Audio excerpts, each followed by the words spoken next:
আচ্ছা, তাহলে আমরা আজকে নিউক্লিয়ার ফিজিক্সটা কন্টিনিউ করবো, ঠিক আছে? নিউক্লিয়ার ফিজিক্সটা আমরা আগের দিন প্রপার্টিজ অফ নিউক্লিয়াস করছিলাম। এটাও প্রপার্টিজ অফ নিউক্লিয়াসের মধ্যেই পড়ছে এই পার্টটা। তোমাদের এই পিডিএফটা লাস্ট দিন পাঠিয়েছিলাম, সেই পিডিএফটাই কন্টিনিউ হচ্ছে পেজ নাম্বার 36 থেকে। বাইন্ডিং এনার্জি অফ নিউক্লিয়াস, ঠিক আছে? তো স্ক্রিনটা সবাই দেখতে পাচ্ছ তো? হ্যাঁ স্যার। আচ্ছা, এবার কেসটা হচ্ছে, দেখো নিউক্লিয়াস যেটা আমরা জানি যে নিউক্লিয়াসটা কিরকম। নিউক্লিয়াসটা হচ্ছে অ্যাটমের সেন্টারটা। নিউক্লিয়াস যেটা সেটা হচ্ছে অ্যাকচুয়ালি অ্যাটমের সেন্টার। সেটার মধ্যে কি থাকে? নিউক্লিয়াসের মধ্যে আমার থাকে হচ্ছে প্রোটনস আর নিউট্রনস। প্রোটনস থাকে আর নিউট্রনস থাকে। আর তার চারপাশে গোল হয়ে ইলেকট্রনগুলো সেলের মধ্যে ঘুরে। এবার এই যে রেডিয়াস অফ, যে এই একটা অ্যাটমের রেডিয়াস, আমরা এই ইলেকট্রনের সেলটা দেখে, মানে ইলেকট্রনটা যে আমার অরবিটে ঘুরছে সেটা হিসাব করে আমরা একটা অ্যাটমের রেডিয়াস বলি। আর এটা রেডিয়াস হয় অলমোস্ট 10⁻⁻12 মিটার, মানে এটা হচ্ছে প্রায় ন্যানো পিকোমিটারের রেঞ্জে হয়, 10⁻⁻12 মিটারের রেঞ্জে হয়। এটা হচ্ছে অ্যাটমিক রেডিয়াস। কিন্তু নিউক্লিয়াসের রেডিয়াসটা কত হয়? নিউক্লিয়াসের রেডিয়াসটা আমরা আগের দিন আলোচনা করেছি, এটা 10⁻⁻15 ফেমটো বা ফার্মি অর্ডারে হয়। 10⁻⁻15 অর্ডারের এটার নিউক্লিয়াসের রেডিয়াসটা হয় আর কি। আর ওইটুকুনি জায়গায়, মানে তোমরা আরো কল্পনা করতে পারো যে যদি আমার অ্যাটম যেটা আছে সেটা যদি একটা বড় হল ঘর হয়, তার মধ্যে একটা মটরশুটির দানা, সেটা নিউক্লিয়াস হবে।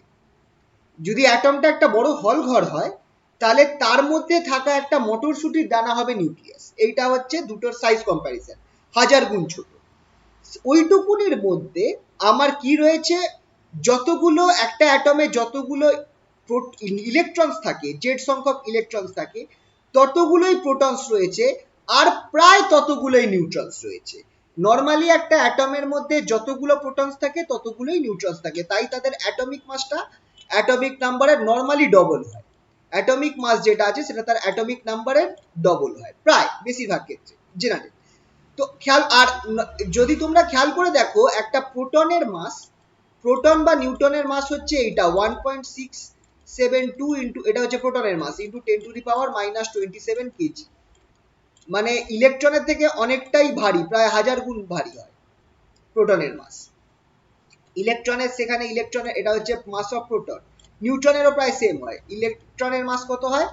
9.1 ইন্টু 10⁻31, খুবই কম। কোথায় -31, কোথায় -27, অনেকটা ডিফারেন্স রয়েছে। তো পুরো অ্যাটমের অ্যাকচুয়াল মাসটা কিন্তু আমার, সত্যি কথা বলতে গেলে, নিউক্লিয়াসের মাসের জন্যই আসে। অ্যাটমের গোটা মাসটা নিউক্লিয়ার মাসের জন্যই আসে। এবার এই প্রোটনস আর নিউট্রনস গুলো এরা খুবই স্ট্রংলি বাউন্ড রয়েছে নিউক্লিয়াসের ভেতরে। আর এদেরকে যদি আমায় আলাদা করতে হয়, মানে নিউক্লিয়াস থেকে যদি প্রোটন আর নিউট্রন গুলোকে ভেঙে আলাদা করতে হয়, বাইরে বার করতে হয়, তাহলে আমাকে কি করতে হবে? বাইরে থেকে এনার্জি সাপ্লাই করতে হবে। To separate the nucleons, energy must be supply to the nucleus. এই যে এনার্জি, যেটা বাইরে থেকে সাপ্লাই করলে তবে আমি নিউক্লিয়াসের ভেতরে যত নিউট্রনস আর প্রোটনস রয়েছে তাদেরকে আমি আলাদা করতে পারবো, সেই এনার্জিটাকে বলা হয় সেই পার্টিকুলার নিউক্লিয়াসের জন্য বাইন্ডিং এনার্জি। বাইন্ডিং এনার্জি, তো ডেফিনেশন কি? Binding energy of a nucleus is the energy required to break the nucleus to its constituent neutrons and protons and separate them to infinite distances from each other. মানে একটা নিউক্লিয়াসের মধ্যে যে neutron আর proton সব এক জায়গায় রয়েছে, তাদেরকে তুমি নিউক্লিয়াস থেকে বার করে ইনফাইনাইট দূরে পাঠাতে যে পরিমাণ এনার্জি দিতে হবে, সেইটাই হচ্ছে আমার বাইন্ডিং এনার্জি। তাহলে একটা জিনিস খেয়াল করে দেখো, এই জায়গাটা একটুখানি মানে একটুখানি এখানকার কনসেপ্টটা তৈরি করবে। সেটা হচ্ছে, একটা নিউক্লিয়াসের ভেতরে যে নিউট্রনস আর প্রোটনস গুলো রয়েছে, তাদেরকে যদি আমাকে বার করতে হয় বা আলাদা করতে হয়, নিউক্লিয়াস থেকে আলাদা করতে হয়, তাহলে আমাকে কি করতে হবে? বাইরে থেকে আমাকে এনার্জি দিতে হবে। বাইরে থেকে আমাকে এনার্জি সাপ্লাই করবে, তার মানে ভেতরে নিশ্চয়ই একটা এনার্জির দরকার আছে। একটা এনার্জির দরকার আছে, যে এনার্জিটা বাইরে থেকে সাপ্লাই করলে তবেই আমি যে অ্যাটমের মধ্যে নিউট্রন আর প্রোটন আছে তাদেরকে আমি অ্যাটমের নিউক্লিয়াস থেকে বাইরে বার করে আলাদা করতে পারবো। তো খেয়াল করে দেখো যে তাহলে যদি আমাকে বাইরে থেকে এনার্জি দিয়ে তবে এদেরকে আলাদা করতে হয়, তাহলে যখন আমার একটা অ্যাটম ফর্ম হয়েছিল, যখন কটা নিউট্রন আর প্রোটন মিলে একটা অ্যাটম ফর্ম হয়েছিল সেই সময় তাহলে কি হয়েছিল? যখন কিছু নিউট্রন আর প্রোটন মিলে একটা অ্যাটম ফর্ম হয়েছিল, যদি আমাকে উল্টো করে ভাবো, যদি আমাকে একটা নিউক্লিয়াস থেকে নিউট্রন প্রোটনকে আলাদা করতে বাইরে থেকে এনার্জি দিতে হয়, তাহলে নিশ্চয়ই যখন নিউট্রন আর প্রোটন মিলে একটা অ্যাটম তৈরি হয়েছিল তখন কিছু পরিমাণ এনার্জি নিশ্চয়ই বেরিয়ে গেছিল। উল্টো করে ভাবো, যদি নিউট্রনস আর প্রোটনসকে ছাড়াতে, নিউক্লিয়াস থেকে বার করতে আমাকে বাইরে থেকে এনার্জি দিতে হয়, তাহলে নিশ্চয়ই তারা যখন তৈরি হয়েছিল, নিউট্রন আর প্রোটন মিলে যখন অ্যাটমটা তৈরি হয়েছিল তখন নিশ্চয়ই আমার এনার্জি বেরিয়ে গেছিল। তাহলে এই এনার্জিটা হচ্ছে আমার বাইন্ডিং এনার্জি। যখন আমরা একটা অ্যাটম তৈরি হয়েছে, কিছু নিউট্রন আর প্রোটন মিলে একটা অ্যাটম গঠন করেছে, সেই সময় কিছু পরিমাণ এনার্জি বাইরে বেরিয়ে গেছিল, বা বলা যেতে পারে বাইরে বেরোনোটা বলা ঠিক হবে না, আমরা বলবো হারিয়ে গেছে, ডিসঅ্যাপিয়ার হয়ে গেছে। কিছু পরিমাণ এনার্জি ডিসঅ্যাপিয়ার হয়ে গেছে যখন নিউক্লিয়াসটা ফর্ম হয়েছে, সেই এনার্জিটাকে আমরা বলছি বাইন্ডিং এনার্জি। এবার এই বাইন্ডিং এনার্জির সোর্স কি? What is the source of binding energy? Binding energy সোর্সটা কি? সোর্সটা হচ্ছে মাস। এটা আসছে কোথা থেকে? এটা আসছে আইনস্টাইনের মাস এনার্জি ইকুইভ্যালেন্স প্রিন্সিপাল থেকে। মাস এনার্জি ইকুইভ্যালেন্স প্রিন্সিপাল কি বলছে? E equals to mc square. মানে যদি আমার কাছে মাস থাকে, 1 গ্রাম মাস থাকে, 1 গ্রাম মাস মানে কেজিতে কত হচ্ছে? 0.001 কেজি। তাহলে এর সাথে যদি আমি 3 ইন্টু 10 টু দি পাওয়ার 8 এর হোল স্কয়ার করি, 3 ইন্টু 10 টু দি পাওয়ার 8 এর হোল স্কয়ার করি, তাহলে আমি কি পাবো? আমি জুলে এনার্জি পাবো। এনার্জি পাবো ইন জুল। ঠিক আছে, তার মানে মাসকে আমরা কি করতে পারি? এনার্জিতে কনভার্ট করতে পারি। where is there is mass there is energy। মাসকে আমরা এনার্জিতে কনভার্ট করতে পারি। E equals to mc square. প্রত্যেক জিনিস, যে জিনিসের মাস আছে সেই জিনিসটা অ্যাকচুয়ালি এনার্জি থেকে তৈরি হয়েছে। এনার্জি মাসে কনভার্ট হয়, আর মাস এনার্জিতে কনভার্ট হতে পারে। কত পরিমাণ? 1 গ্রাম মাসে এত পরিমাণ এনার্জি থাকবে। 0.0 মানে কেজিতে কনভার্ট করো into C square, 3 into 10 to the power 8 whole square. ঠিক আছে, তাহলে যখন আমার নিউক্লিয়াসটা ফর্ম হয়েছে, in forming a nucleus out of its constituent particles that is neutrons and protons, কি হয়? আ ফ্র্যাকশন অফ একটা যে মাসটা রয়েছে তার একটা পার্ট, একটা অংশ, টোটাল মাসের একটা ফ্র্যাকশন, একটা টুকরো ডিসঅ্যাপিয়ার হয়ে যায়। আর সেই ডিসঅ্যাপিয়ারেন্স, সেইটাই আমার এনার্জিতে কনভার্ট হয়ে যায়, যে এনার্জিটা হচ্ছে আমার বাইন্ডিং এনার্জি। তার মানে এখানটায় কি হচ্ছে? আমি মেন কথা বলতে চাইছি যে তোমার কাছে ধরো হিলিয়াম রয়েছে, হিলিয়াম নিউক্লিয়াস রয়েছে। এবার হিলিয়াম কি দিয়ে তৈরি হয়? খেয়াল করে দেখো, হিলিয়াম যেটা আছে, হিলিয়ামে হচ্ছে আমার 4 2, মানে দুটো প্রোটন থাকে, দুটো নিউট্রন থাকে, দুটো প্রোটন থাকবে আর দুটো নিউট্রন থাকবে, সেইটা দিয়ে আমার একটা হিলিয়ামের নিউক্লিয়াস তৈরি হয়। তো হিলিয়াম নিউক্লিয়াসের দুটো প্রোটনের মাস 2 into me, 2 into mp, plus দুটো নিউট্রনের মাস 2 ইন্টু ma। এই দুজনের মাসটা আমার অ্যাকচুয়ালি যে নিউক্লিয়াসের মাস রয়েছে, এম নিউক্লিয়াসের মাসের থেকে, মানে আমার নিউক্লিয়াসের মাসটা টোটাল নাম্বার অফ প্রোটনসের mass plus total number of নিউট্রনসের মাসের থেকে সবসময় কম হবে। খেয়াল করে দেখো, হিলিয়াম নিউক্লিয়াসের যে মাস রয়েছে, হিলিয়াম নিউক্লিয়াসের যে মাস, তার মাস হওয়া উচিত কত? যতগুলো প্রোটন আছে আর তাদের কম্বাইন্ড মাস প্লাস যতগুলো নিউট্রন আছে তাদের কম্বাইন্ড মাস। কিন্তু দেখা যায় যে না, অ্যাকচুয়ালি যে কোনো অ্যাটমের মাস তাদের কম্বাইন্ড প্রোটন আর নিউট্রন সংখ্যার মাসের থেকে কম হয়। এইটাকেই আমরা বলছি হচ্ছে মাস ডিফারেন্স। ডিফারেন্স বলবো, ডিফেক্ট বলবো না। অনেক জায়গায় মাস ডিফেক্ট বলে, কিন্তু মাস ডিফেক্টের একটা অন্য ডেফিনেশন আছে, তাই আমরা বলবো হচ্ছে মাস ডিফারেন্স। তো এই যে মাসটা হারিয়ে যাচ্ছে, যখন আমার প্রোটন আর নিউট্রন মিলে হিলিয়াম তৈরি হচ্ছে, দুটো প্রোটন আর দুটো নিউট্রন মিলে হিলিয়াম তৈরি হচ্ছে, তার টোটাল মাস এইটা ইন্টু প্রোটন মাস প্লাস 2 ইন্টু নিউট্রন মাস। কিন্তু দেখা যাচ্ছে যে তার হিলিয়াম নিউক্লিয়াসের মাসটা, সেটা আমার এই মাসের থেকে কম হচ্ছে, লেস দ্যান সাইন আছে, কম হচ্ছে। তার মানে কিছুটা মাস হারিয়ে যাচ্ছে, ডিসঅ্যাপিয়ার করে যাচ্ছে। সেই মাসটাই বাইন্ডিং এনার্জিতে কনভার্ট হয়ে যাচ্ছে, আর ওই মাসটা, ওই কনভার্সনটার জন্যই আমার এই যে নিউক্লিয়াসটা রয়েছে ওটা অত স্ট্রংলি আটকে রয়েছে। স্ট্রংলি অত ছোট জায়গার মধ্যে প্রোটনস আর নিউট্রনস গুলো ইলেকট্রোস্ট্যাটিক রিপালশনকে উপেক্ষা করে ওইটুকুনির মধ্যে আটকে রয়েছে। এই যে মাসটা এনার্জিতে কনভার্ট হয়ে যাচ্ছে, এটাই হচ্ছে বাইন্ডিং এনার্জির সোর্স। এবার আমাকে যদি এই নিউক্লিয়াসটাকে ব্রেক করতে হয়, ব্রেক করে মানে হিলিয়াম নিউক্লিয়াসটাকে ভেঙে দুটো নিউট্রন আর দুটো প্রোটন তৈরি করতে হয়, দুটো নিউট্রন আর দুটো প্রোটনকে আলাদা করতে হয়, তাহলে আমাকে কি করতে হবে, এই যে পরিমাণ মাস হারিয়ে গেছে সেই পরিমাণ মাসের এনার্জিটা আমাকে প্রোভাইড করতে হবে। মানে এই বাইন্ডিং এনার্জি পরিমাণ এনার্জি বাইরে থেকে প্রোভাইড করতে হবে, তাহলেই আমি কি করতে পারবো, এই যে নিউক্লিয়াসটা রয়েছে সেখান থেকে প্রোটন আর নিউট্রনকে আলাদা করতে পারবো। তো বাইন্ডিং এনার্জি কি জিনিস আশা করছি তোমরা ক্লিয়ার হয়েছে। একটু বলো, বুঝতে পারলে বাইন্ডিং এনার্জি জিনিসটা কি? হ্যাঁ, আচ্ছা, যদি কনফিউশন হয় জিজ্ঞেস করো। স্যার বলছি যে যখন নাকি প্রোটন গুলো একসাথে হবে তখন তো সিস্টেমের পটেনশিয়াল এনার্জিটা তাহলে বেড়ে যাবে। হ্যাঁ, ওটা ইলেকট্রোস্ট্যাটিক পটেনশিয়াল, ঠিক আছে। কিন্তু এই নিউক্লিয়ারের যে এই ফোর্সটা যেটা রয়েছে নিউক্লিয়ার ফোর্স, এটা কিন্তু খুব বড় ফোর্স। এইটা কিন্তু বলতে গেলে মানে এই যে ইলেকট্রোস্ট্যাটিক রিপালশনকে মানে মানে অনেকটা বড় ইলেকট্রোস্ট্যাটিক রিপালশনের থেকে। তো তাই জন্য মানে এই যে প্রোটন যখন তুমি বলছো এক জায়গায় হবে, তাদের যে পোটেনশিয়াল এনার্জিটা ডিউ টু ইলেকট্রোস্ট্যাটিক রিপালশন, এটা প্রায় নেগলিজেবল হবে। এই যে ফোর্সটা ওদেরকে বাইন্ড করে রেখেছে, এই বাইন্ডিং এনার্জির যে ফোর্সটা তার থেকে অনেকটাই কম, তাই জন্য প্রায় এফেক্টিভ করে না, এটা তুমি বলতে পারো।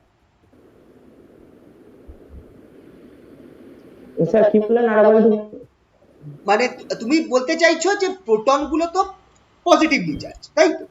তো যদি প্রোটন গুলো কাছাকাছি থাকে তাহলে তো একে অপরকে রিপেল করবে, তুমি এটাই বলতে চাইছো তো? হ্যাঁ স্যার। কিন্তু তা কেন করছে না, রাইট? যে প্রোটন গুলো এত কম জায়গায় রয়েছে, তারা তো রিপেল করা উচিত। মানে আমার তো এটা বিশাল অ্যামাউন্ট অফ পোটেনশিয়াল এনার্জি থাকা উচিত।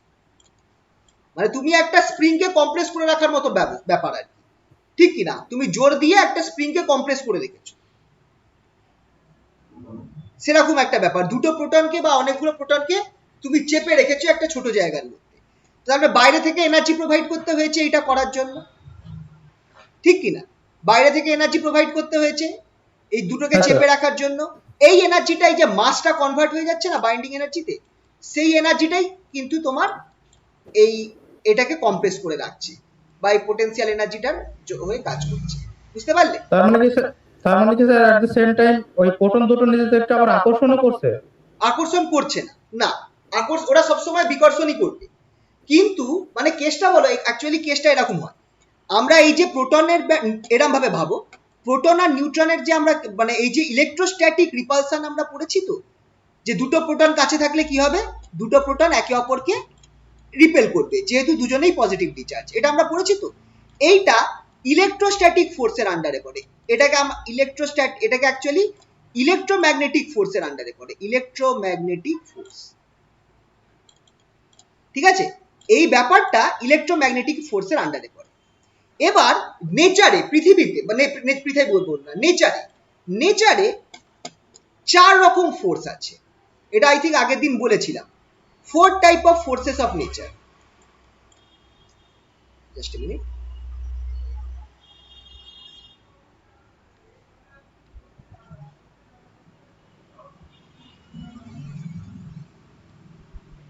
Four types of forces of nature. 3 রকম ফোর্স আছে নেচারের মধ্যে। নাম্বার 1 হচ্ছে স্ট্রং ফোর্স, নাম্বার 2 হচ্ছে ইলেকট্রোম্যাগনেটিক ফোর্স, নাম্বার 3 হচ্ছে উইক ফোর্স, আর নাম্বার 4 হচ্ছে গ্র্যাভিটেশনাল ফোর্স।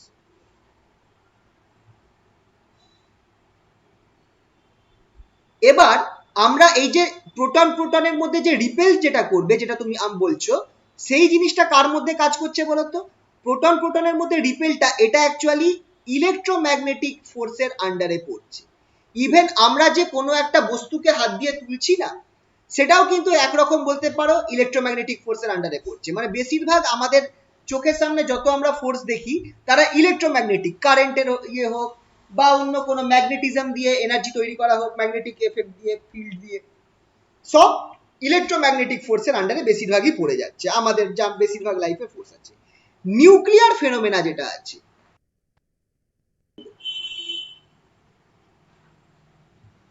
এইগুলো সব স্ট্রং ফোর্সের আন্ডারে পড়ে যাচ্ছে।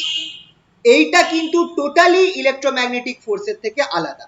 তার মানে এই যে প্রোটন দুখানা নিউক্লিয়াসের মধ্যে যে আবদ্ধ হয়ে রয়েছে, এটা এই ফোর্সটার জন্য হচ্ছে স্ট্রং ফোর্স। এই ফোর্সটা সম্পর্কে আমরা এখনো খুব ভালোভাবে পড়িনি। আমরা যা পড়েছি, আমরা বেশিরভাগই কিন্তু ইলেকট্রোম্যাগনেটিক ফোর্সের সম্পর্কে পড়েছি। এবার স্ট্রং ফোর্সটা কিন্তু ইলেকট্রোম্যাগনেটিক ফোর্সের থেকে অনেক বেশি শক্তিশালী।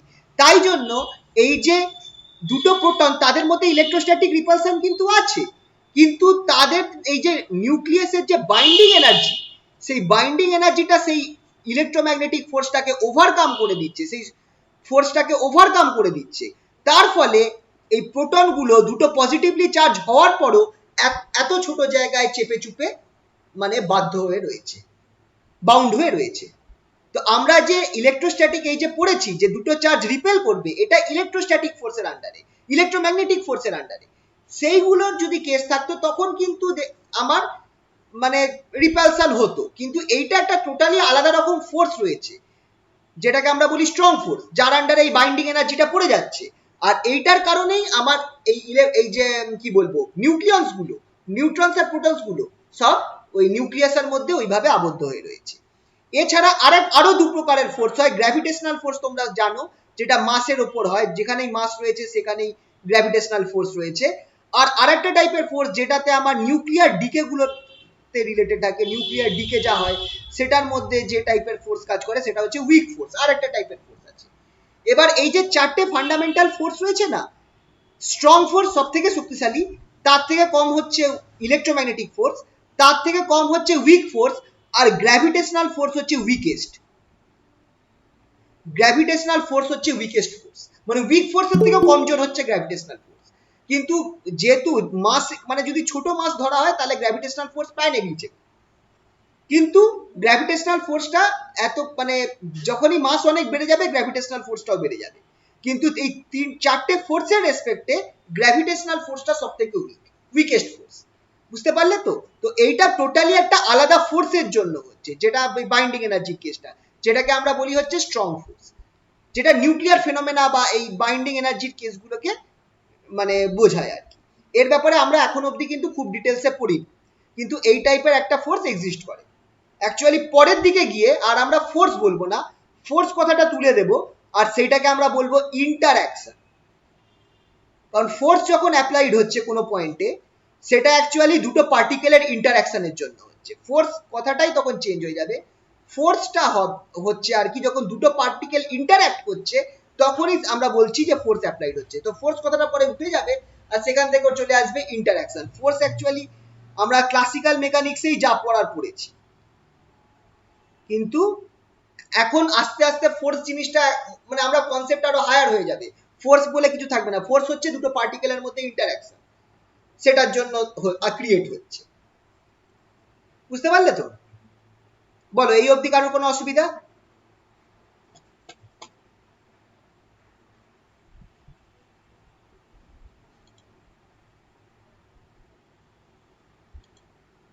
বলো, জায়গাটা বোঝা গেল তো?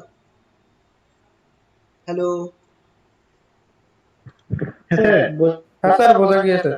আচ্ছা, তো এটা অ্যাকচুয়ালি একটা আলাদা ফোর্স, আলাদা টাইপের ফোর্স, তার জন্য এই বাইন্ডিং এনার্জি বা এই কেসটা আসছে। তো এটার সাথে আমাকে, এইটার ক্ষেত্রে আমাকে মানে কি বলে ওই মানে ইলেকট্রোস্ট্যাটিক ফোর্স নিয়ে আমাকে ভাবার কোনো দরকার নেই এটার ক্ষেত্রে।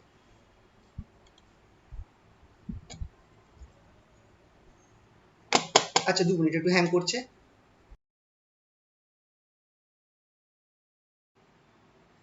আচ্ছা স্ক্রিনটা আসছে তো?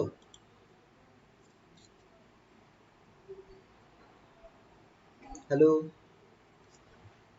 হ্যাঁ স্যার আসছে।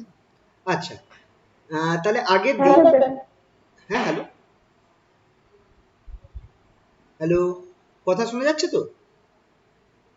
হ্যাঁ স্যার। আচ্ছা, তো ধরো আগের দিন আমরা এই জিনিসটা বুঝলাম যে নিউক্লিয়াসের মধ্যে যে প্রোটন আর নিউট্রন এক জায়গার মধ্যে মানে একসাথে রয়েছে, এক জায়গার মধ্যে যে চেপে চুপে রয়েছে, তার কারণ হচ্ছে যে যখন আমার ধরো এই প্রোটন আর নিউট্রন মিলে নিউক্লিয়াসটা ফর্ম হচ্ছে, এইটা দেখো দুটো প্রোটন আছে দুটো নিউট্রন আছে, তার মানে এটা একটা হিলিয়াম নিউক্লিয়াস, এটা একটা হিলিয়াম নিউক্লিয়াস কথার কথা। এটা যখন ফর্ম হচ্ছে, এই হিলিয়াম নিউক্লিয়াসের একটা মাস আছে, মাস অফ এইচ, হিলিয়াম নিউক্লিয়াসের একটা মাস আছে। এবার এই হিলিয়াম নিউক্লিয়াস এইটার মাস, আর যদি আমি দেখি কটা প্রোটন আছে, দুটো প্রোটন আছে, 2 into MP mass of proton plus 2 into MN mass of neutron. তো mass of proton plus mass of neutron, এইটা আমার সবসময় কি হবে, যে আমার হিলিয়ামের যে নিউক্লিয়াসটা রয়েছে তার মাসের থেকে বেশি হবে। কিন্তু এখানটায় অদ্ভুত ব্যাপার হচ্ছে কি, যে আমার যদি নিউক্লিয়াসটা আমরা দেখি, নিউক্লিয়াসটার মধ্যে কিন্তু দুটো প্রোটন আছে আর দুটো নিউট্রন আছে, কিন্তু তাদের টোটাল মাসটা, কম্বাইন্ড মাসটা আমার নিউক্লিয়াসের মাসের থেকে কম হচ্ছে। তো তার মানে কি হচ্ছে, তার মানে আমার কিছুটা মাস ডিসঅ্যাপিয়ার করে যাচ্ছে, ওই যে মাসটা ডিসঅ্যাপিয়ার করে যাচ্ছে সেটাই বাইন্ডিং এনার্জি হিসাবে আসছে। যে মাসটা ডিসঅ্যাপিয়ার করে যাচ্ছে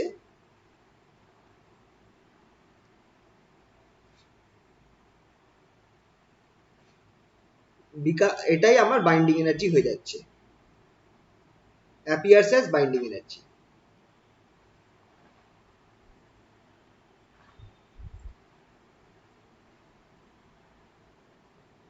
তাহলে আমি বাইন্ডিং এনার্জি, যদি আমাকে প্রশ্ন করে যে বাইন্ডিং এনার্জির এক্সপ্রেশন কি হবে, যদি নিউক্লিয়াসের ক্ষেত্রে বলি, হিলিয়ামের ক্ষেত্রে বাইন্ডিং এনার্জি বিই, সেটা আমার হবে হচ্ছে 2 ইন্টু মাস অফ প্রোটন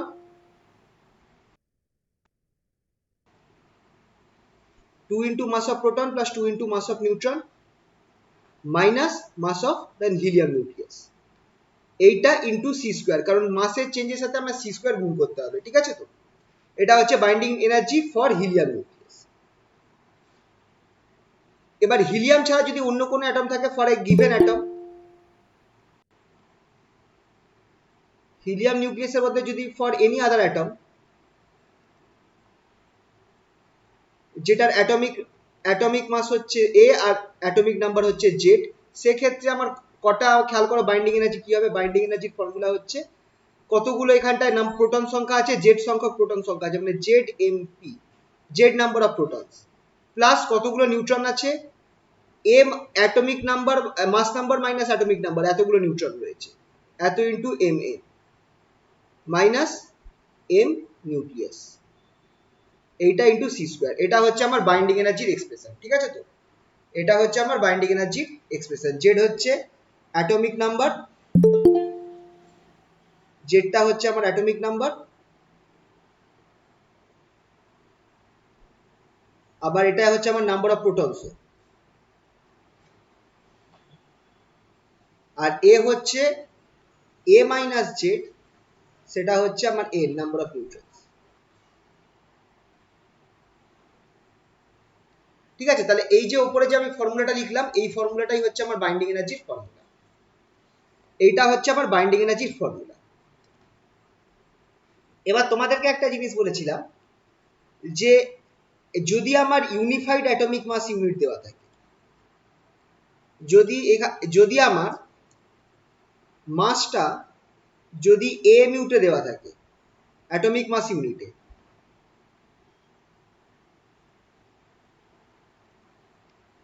তখন কি হচ্ছে 1 AMU or 1 U mass, 1 atomic mass unit, এত পরিমাণ মাস কন্টেন্স কত এনার্জি থাকে এটার মধ্যে, 931.5 মেগা ইলেকট্রন ভোল্ট এনার্জি। খেয়াল করবে, এক অ্যাটমিক মাস বা ওয়ান অ্যাটমিক মাস ইউনিট এত পরিমাণ mass 931.5 mega electron volt energy carry করে। তাহলে যদি আমার মাস অফ প্রোটন আর মাস অফ নিউট্রন যদি AMU তে দেওয়া থাকে, if mass of proton, if the masses MP, Mn and M nucleus are in atomic mass unit, এগুলো যদি অ্যাটমিক মাস ইউনিটে দেওয়া থাকে, then বাইন্ডিং এনার্জি আমরা এক কথায় বার করতে পারবো। বাইন্ডিং এনার্জিটা আমরা একবারে বার করতে পারবো। বাইন্ডিং এনার্জিটা কি হয়ে যাবে, বি ইকুয়ালস টু, ফর্মুলাটা ফেলো, Z into MP plus A minus Z into MN, sorry ছোট হাতের হবে,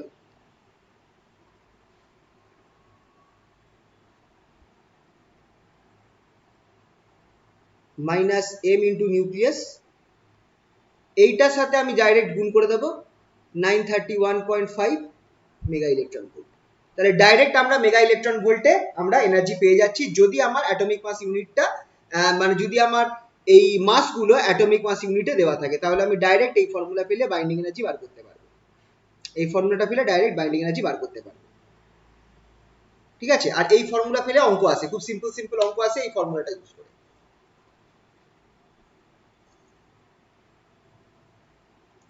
ঠিক আছে। তাহলে চলো, এই যে একটা অঙ্ক দেওয়া আছে, এই অঙ্কটা করে আমাকে বলে অ্যান্সার কত হচ্ছে। একটা মাস অফ প্রোটন দেওয়া রয়েছে, এটা অ্যাটমিক মাস ইউনিটে দেওয়া রয়েছে। মাস অফ প্রোটন দেওয়া রয়েছে 1.007276 atomic mass unit U, and নিউট্রনেরটা দেওয়া রয়েছে 1.008665 ইউ। মাস অফ হিলিয়াম নিউক্লিয়াসটা দেওয়া রয়েছে 4.002603 অ্যাটমিক মাস ইউনিট। কত বাইন্ডিং এনার্জি আছে বার করে বলো আমাকে, কত অ্যান্সার হচ্ছে, ফটাফট করো এটা। ফর্মুলাটা একবার লিখে দিচ্ছি,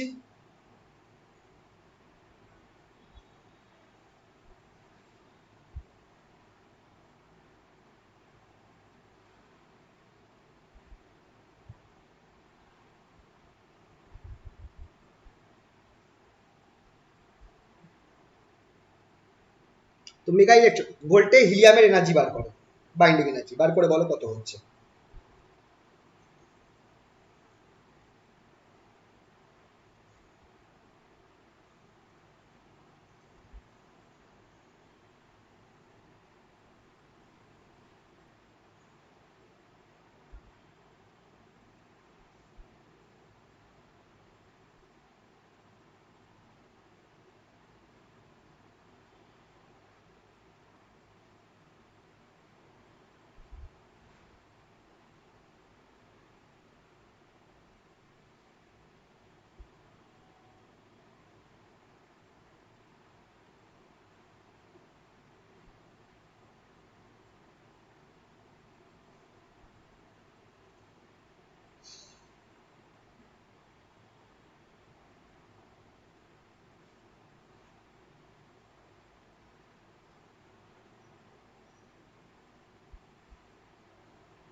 বলে বলো,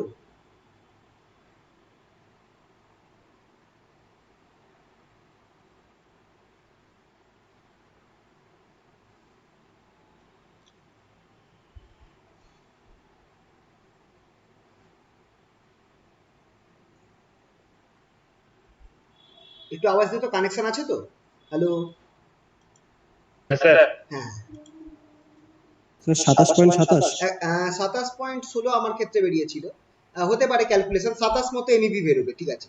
তো এখানটায় কেসটা হচ্ছে হিলিয়ামের হচ্ছে দুটো অ্যাটমিক নাম্বার আর 4 হচ্ছে মাস নাম্বার, তাহলে নাম্বার অফ জেড এর জায়গায় 2 ইন্টু এইটা, আর A minus Z 2-4 into mass of neutron minus নিউক্লিয়াসের মাস ইন্টু 931.5। এবার হ্যাঁ, এখানটায় কতগুলো ঘর নিচ্ছ তার উপর ডিপেন্ড করে যাচ্ছে। আমার ক্ষেত্রে এটা বেরিয়েছিল 27.16, তো ঠিক আছে 27 মেগা ইলেকট্রন ভোল্টের কাছাকাছি বেরোবে। আচ্ছা, আরেকটা আছে, এটা করো তাহলে।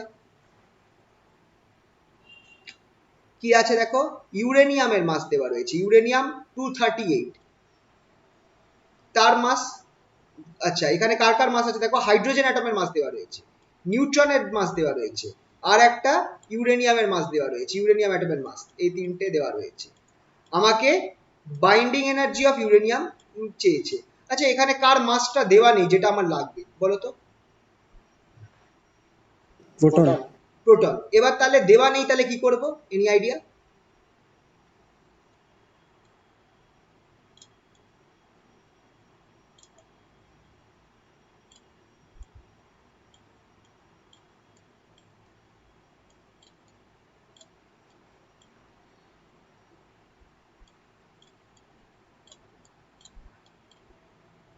প্রোটন তো দেওয়া নেই, তাহলে কি করতে পারি? খুব ইম্পর্টেন্ট জিনিস মাথায় ঢুকিয়ে রাখবে, হাইড্রোজেন অ্যাটম বা হাইড্রোজেন নিউক্লিয়াসই হচ্ছে আমার প্রোটন। হাইড্রোজেন নিউক্লিয়াসই হচ্ছে প্রোটন। অনেক জায়গায় তোমার প্রোটনের জায়গায় এই জিনিসটা দেওয়া থাকবে H11 নিউক্লিয়াস। H11 নিউক্লিয়াস অনেক জায়গায় দেওয়া থাকবে ইনস্টেড অফ প্রোটন, বুঝে নেবে যে এটাই প্রোটন। কারণ কি? কারণ হচ্ছে হাইড্রোজেন অ্যাটম যেটা রয়েছে, হাইড্রোজেন অ্যাটমের মধ্যে থাকে হচ্ছে একটা প্রোটন আর একটা ইলেকট্রন, কোনো নিউট্রন থাকে না। তাই জন্য হাইড্রোজেনের খেয়াল করে দেখো মাস নাম্বারও 1, অ্যাটমিক নাম্বারও 1। অ্যাটমিক নাম্বার 1 কারণ একটা প্রোটন আছে, আর মাস নাম্বার 1 কেন? একটাই প্রোটন আছে, কোনো নিউট্রন নেই। নিউট্রন থাকলে কি হবে? এবার যদি একটা প্রোটন একটা নিউট্রন থাকতো, সেটা হয়ে যাবে আমার ডয়ট্রিয়ন, দ্যাট ইজ H21, যার মধ্যে একটা নিউট্রন, একটা প্রোটন আর একটা ইলেকট্রন আছে। এইটা হচ্ছে ডয়ট্রিয়ন, এটা হচ্ছে একটা হাইড্রোজেনের একটা আইসোটোপ। ঠিক আছে? নর্মাল হাইড্রোজেন সেটা হচ্ছে একটা প্রোটন আর একটা নিউট্রন দিয়ে, ইলেকট্রন দিয়ে তৈরি। তো যখনই তোমার প্রোটন, খেয়াল রাখবে হাইড্রোজেন অ্যাটম বা হাইড্রোজেন নিউক্লিয়াস বলা থাকলেই বুঝবে প্রোটন বলা আছে। তো এইটাই হচ্ছে প্রোটনের মাস, বুঝতে পারলে তো? এইটা হচ্ছে প্রোটনের মাস, এইটা হচ্ছে নিউট্রনের মাস, আর এটা দেওয়া রয়েছে। নাও তাহলে বাইন্ডিং এনার্জি বার করে দাও।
Sir, 1804.31.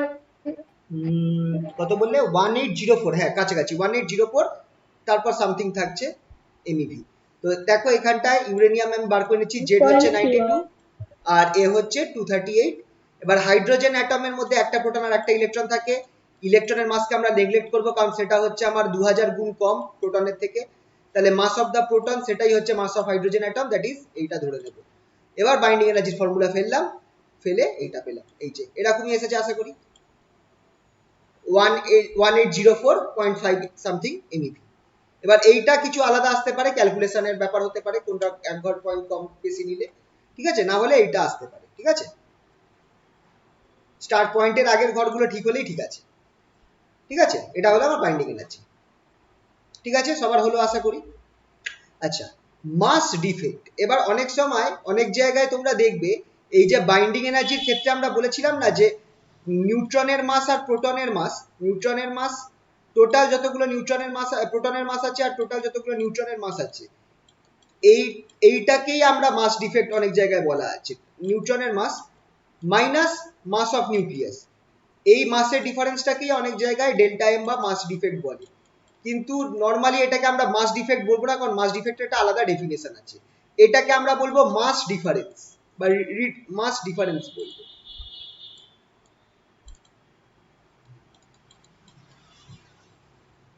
এইটাকে আমরা মাস ডিফারেন্স বলবো। মাস ডিফেক্টের একটা আলাদা ডেফিনেশন আছে, অনেক অনেক সময় অনেক ক্ষেত্রে অনেকে এইটাকেই মাস ডিফেক্ট বলে, কিন্তু এটা মাস ডিফেক্ট না। মাস ডিফেক্টের একটা আলাদা ডেফিনেশন আছে, সেটা হচ্ছে কি, এটা হচ্ছে তোমার অ্যাকচুয়াল যে মাস আছে, যে মাসটাকে মেজার করা হচ্ছে, সেটার সাথে অ্যাটমিক নাম্বারের ডিফারেন্স। খুব সিম্পল, অ্যাকচুয়াল মাসের সাথে অ্যাটমিক মাসের ডিফারেন্স। আচ্ছা অ্যাকচুয়াল মাসটাকে কিন্তু তুমি ইউতে মানে অ্যাটমিক মাস ইউনিটে তুমি এক্সপ্রেস করেছো, তাছাড়া তুমি অ্যাটমিক নাম্বারটাকে ডিভাইড মাইনাস করো, তুমি সেই মাস ডিফেক্টটা পেয়ে যাবে। ঠিক আছে, এইটা হচ্ছে ফর্মুলা, মাস ডিফেক্টের ফর্মুলা। মানে অ্যাজ সিম্পলি যদি আমি বলি, আচ্ছা মাস ডিফেক্ট পজিটিভও হতে পারে নেগেটিভও হতে পারে। তো নর্মালি কি একটা এক্সাম্পল দিচ্ছি, এই অঙ্কটা দেখো, একটা হিলিয়াম যার আছে, হিলিয়াম নিউক্লিয়াসের মাস হচ্ছে এটা অ্যাটমিক মাস ইউনিটে, হিলিয়াম নিউক্লিয়াসের একদম ক্যালকুলেট করে যে মাস পাবে, ঠিক আছে, একদম মানে মেজার করা যে মাস পাবে সেটা হচ্ছে এটা 4.002603 অ্যাটমিক মাস ইউনিট। এবার মাস ডিফেক্টটা কি হবে, মাস ডিফেক্ট হচ্ছে হিলিয়ামের অ্যাটমিক মাস কত, এ হচ্ছে 4, তাহলে 4টাকে তুমি এই অ্যাকচুয়াল মাসের সাথে মাইনাস করে দাও, সেটাই হচ্ছে মাস ডিফেক্ট। তুমি মাস ডিফেক্ট হচ্ছে তোমার যে অ্যাকচুয়াল মাসটা রয়েছে সেটার সাথে তুমি অ্যাটমিক মাসকে মাইনাস করো, যেটা তুমি পাবে সেটাই হচ্ছে মাস ডিফেক্ট। এটা একটু আলাদা জিনিস, ঠিক আছে। তো খেয়াল রাখবে, এটা হচ্ছে মাস ডিফেক্টের definition, actual observed mass in atomic mass unit minus atomic mass number, সেটাই হচ্ছে আমার মাস ডিফেক্ট। নেক্সট আসছে প্যাকিং ফ্র্যাকশন। প্যাকিং ফ্র্যাকশন দুটো হয়, একটা নিউক্লিয়ারের একটা হয়, একটা সলিড স্টেটে হয়। তো নিউক্লিয়ারের ক্ষেত্রে প্যাকিং ফ্র্যাকশনটা কি হচ্ছে সেটা দেখো, packing fraction is defined as mass defect. Mass defect মানে কিন্তু এই জিনিসটা, মাস ডিফেক্ট মানে কিন্তু এই জিনিসটা ডেল্টা এ, যেটা হচ্ছে অ্যাকচুয়াল অবজার্ভড মাস মাইনাস অ্যাটমিক মাস। মাস ডিফেক্ট পার নিউক্লিয়ন্স মানে তোমার যদি এ হচ্ছে, খেয়াল করো, নাম্বার অফ নিউক্লিয়ন্স, এ হচ্ছে নাম্বার অফ নিউক্লিয়ন্স, এ হচ্ছে নাম্বার অফ নিউক্লিয়ন্স, তাহলে প্যাকিং ফ্র্যাকশন এফ হচ্ছে আমার delta M mass defect by A, mass defect by A, তার মানে M A minus Z minus A by A, that is equals to M A comma Z,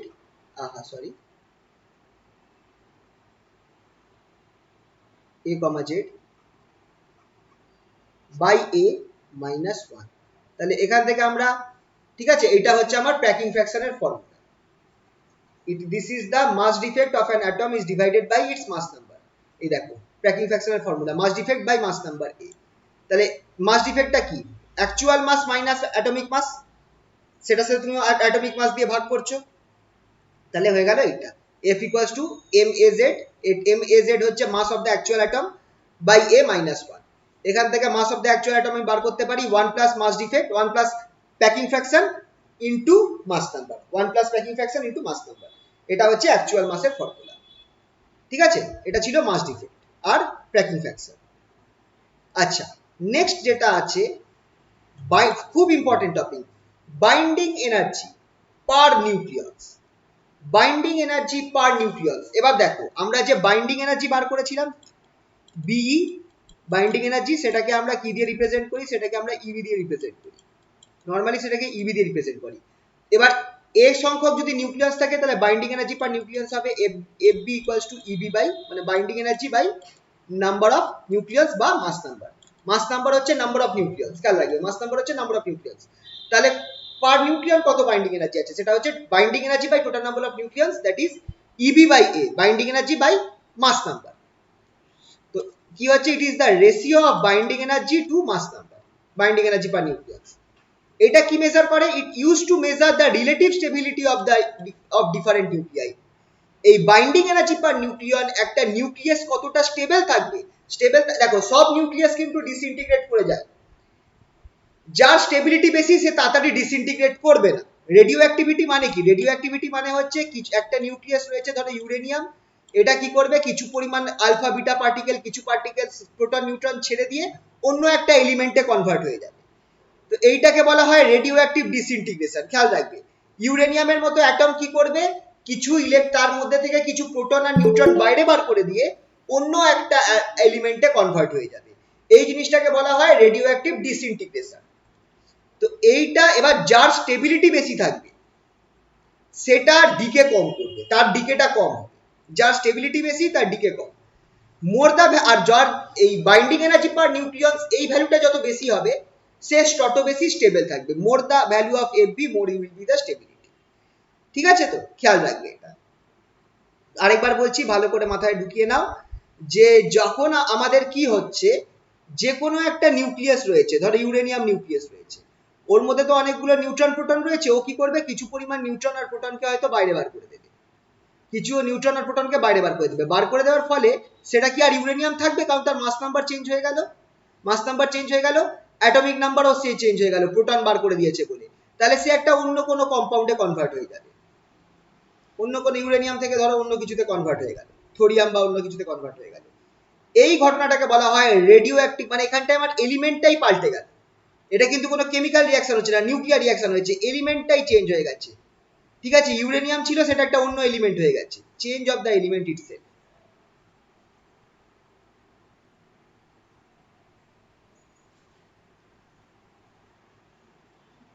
তাহলে এক্ষেত্রে এটাকে আমরা বলি হচ্ছে রেডিও অ্যাক্টিভ ডিসইন্টিগ্রেশন।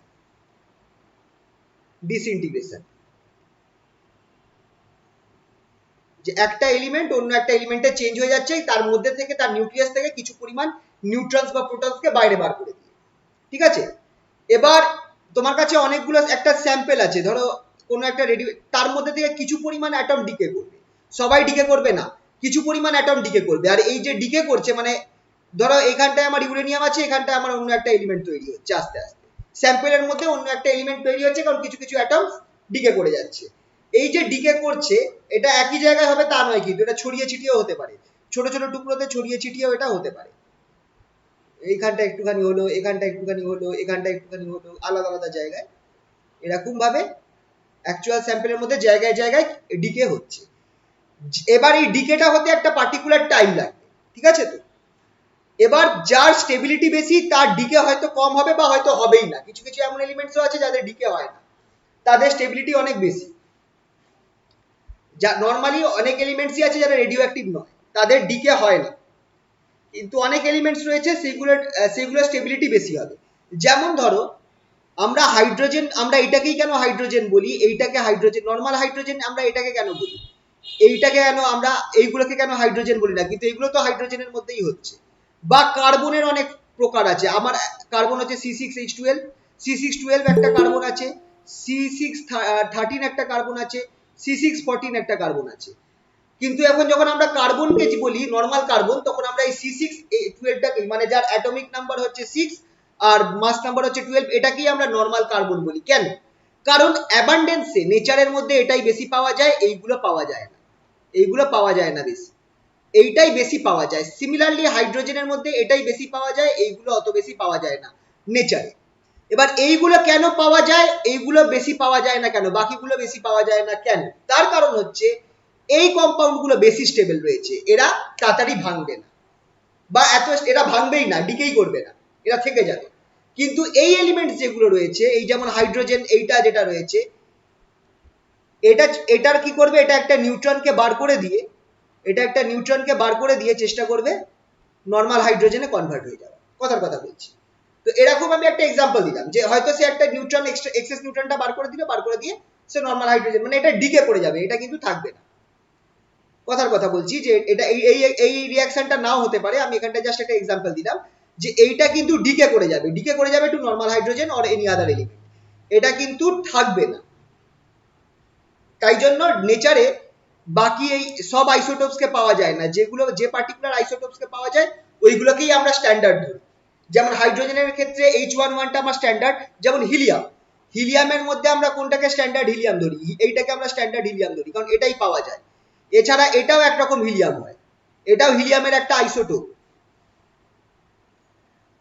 ঠিক আছে, কিন্তু এটা অত বেশি পাওয়া যায় না, এইটা বেশি পাওয়া যায়, তাই জন্য এইটাকেই আমরা স্ট্যান্ডার্ড হিলিয়াম ধরি, কারণ এই জিনিসটা ডিকে করে যাবে, এই পার্টটা ডিকে করে যাবে, ডিকে করে স্ট্যান্ডার্ড হিলিয়াম হওয়ার বা অন্য কিছু কম্পাউন্ড হওয়ার চেষ্টা করবে। ঠিক আছে, এইটা হচ্ছে মেন আইডিয়াটা।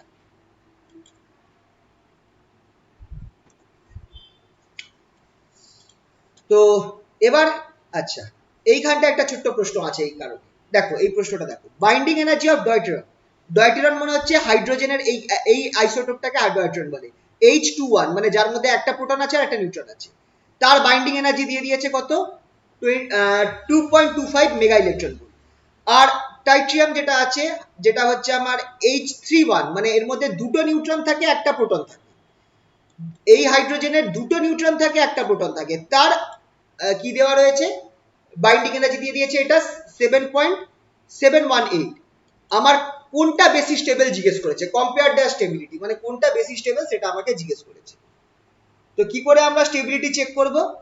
দেখো স্টেবিলিটি নির্ভর করে কার উপর, বাইন্ডিং এনার্জি পার নিউক্লিয়াসের উপর নির্ভর করে, বাইন্ডিং এনার্জি পার নিউক্লিয়াসের উপর। তো এখানটায় আমাকে বাইন্ডিং এনার্জিটা দিয়ে দিয়েছে, তাহলে তার সাথে আমাকে কি করতে হবে, নিউক্লিয়াস সংখ্যাটা ভাগ দিতে হবে। তো যদি আমরা এইটাকে দেখি, প্রথমটাকে দেখি, ডয়টেরনকে দেখি, H21 এর মধ্যে কত, এ হচ্ছে কত, এ হচ্ছে 2, কারণ একটা প্রোটন আছে একটা নিউট্রন, মানে মাস নাম্বার 2, তাহলে তার বাইন্ডিং এনার্জি 2.25 এর সাথে 2 ভাবে দিয়ে ভাগ দেবো, তাহলে আমি কত পাচ্ছি binding energy per nucleus, 1.125 mega electron. আর টাইট্রিয়ামকে যদি আমরা দেখি, সেটার ক্ষেত্রে 7.718, তার সাথে আমি 3 কে দিয়ে ভাগ দিলাম, কারণ এটার ক্ষেত্রে অ্যাটমিক মাস হচ্ছে 3। তাহলে এক্ষেত্রে আমরা পাচ্ছি এইটা বাইন্ডিং এনার্জি পার নিউক্লিয়াস 2.5726। এবার কার বাইন্ডিং এনার্জিটা বেশি, এইটার বাইন্ডিং এনার্জি বেশি, টাইট্রিয়ামের বাইন্ডিং এনার্জি বেশি, তাহলে বেশি স্টেবল কি হবে, তাহলে আমার টাইট্রিয়ামটা বেশি স্টেবল হবে, tritium is more stable than deuterium. টাইট্রিয়ামটা আবার বেশি স্টেবল কেন হচ্ছে, তার কারণ তার বাইন্ডিং এনার্জি পার নিউক্লিয়াস সংখ্যাটা আমার তার বেশি হচ্ছে। তো এটা একটা প্রশ্ন হতে পারে, তোমাকে হয়তো দুখানা নিউক্লিয়াসের বাইন্ডিং এনার্জি দিয়ে দিয়েছে, বলছে কে বেশি স্টেবল হবে, তো তোমাকে কি করতে হবে, তার নিউক্লিয়াসের তার বাইন্ডিং এনার্জির সাথে তার নিউক্লিয়াস সংখ্যা মানে ভাগ দিয়ে বাইন্ডিং এনার্জি পার নিউক্লিয়াসটা বার করো, সেটা চেক করো, যার ক্ষেত্রে বাইন্ডিং এনার্জি পার নিউক্লিয়াসটা বেশি হবে সেটা বেশি স্টেবল হবে। ওকে,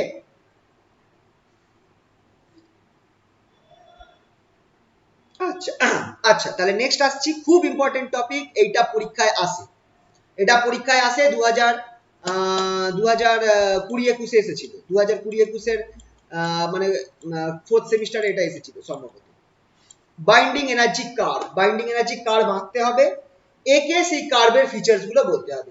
এবার বাইন্ডিং এনার্জি কার্ভ রাফলি এই পিকচারটা আঁকতেই হবে, যে পিকচারটা আমি এঁকেছি রাফলি এই পিকচারটা আঁকতে হবে। বাইন্ডিং এনার্জি কার্ভ যেটা তোমরা দেখছো পিকচারটা, এখানটায় তোমরা দেখো একদম নিচে হাইড্রোজেন আছে, তারপর একটা পিক উঠেছে হিলিয়াম, হিলিয়াম থেকে একটু নিচে নেমেছে, সেখানে লিথিয়াম পাচ্ছে, তারপর আবার একটু উপরে উঠেছে, উপরে ওঠার পর দেখো এখানটা একটা কার্বন আছে, বেরিলিয়াম বোরন বাদ দেওয়া রেখেছি, এখানে একটা কার্বন আছে, কার্বনের থেকে একটু নিচে নাইট্রোজেন, আর সেটা আবার একটু উপরে উঠেছে, কার্বনের থেকে বেশি উপরে উঠেছে অক্সিজেন আছে, তার নিচে ফ্লুরিন, এই কটা আমাকে দেখাতেই হবে। তারপর আমি কার্ভটা কেরাম দেখাবো, একদম যেখানটায় কার্ভটা পিক হচ্ছে এই জায়গাটায় কার্ভটার ভ্যালু ম্যাক্সিমাম, এই জায়গাটায় কার্ভটার ভ্যালু ম্যাক্সিমাম, এর থেকে এখানে পিক হচ্ছে, এই জায়গাটায় আমার আয়রন আছে 56, তারপর আবার আস্তে আস্তে কার্ভটা নিচে নামবে, খেয়াল করো একদম লিনিয়ারলি না, একটু ব্যাকা হয়ে হালকা করে নিচে নামবে, ঠিক আছে। তো এটা হচ্ছে আমার binding energy curve. Binding energy curve যেটা হচ্ছে সেটা হচ্ছে binding energy per nucleus Y অ্যাক্সিসে থাকে, আর মাস নাম্বার এটা আমার এক্স অ্যাক্সিসে থাকে। এই কার্ভটা মোটামুটি মুখস্থ রাখতে হবে, আঁকতে হবে, পারলে এইগুলোকেও লিখতে হবে, ঠিক আছে, একদম এটাকে বাই হার্ট করে দেবো, ভেরি ইম্পর্টেন্ট।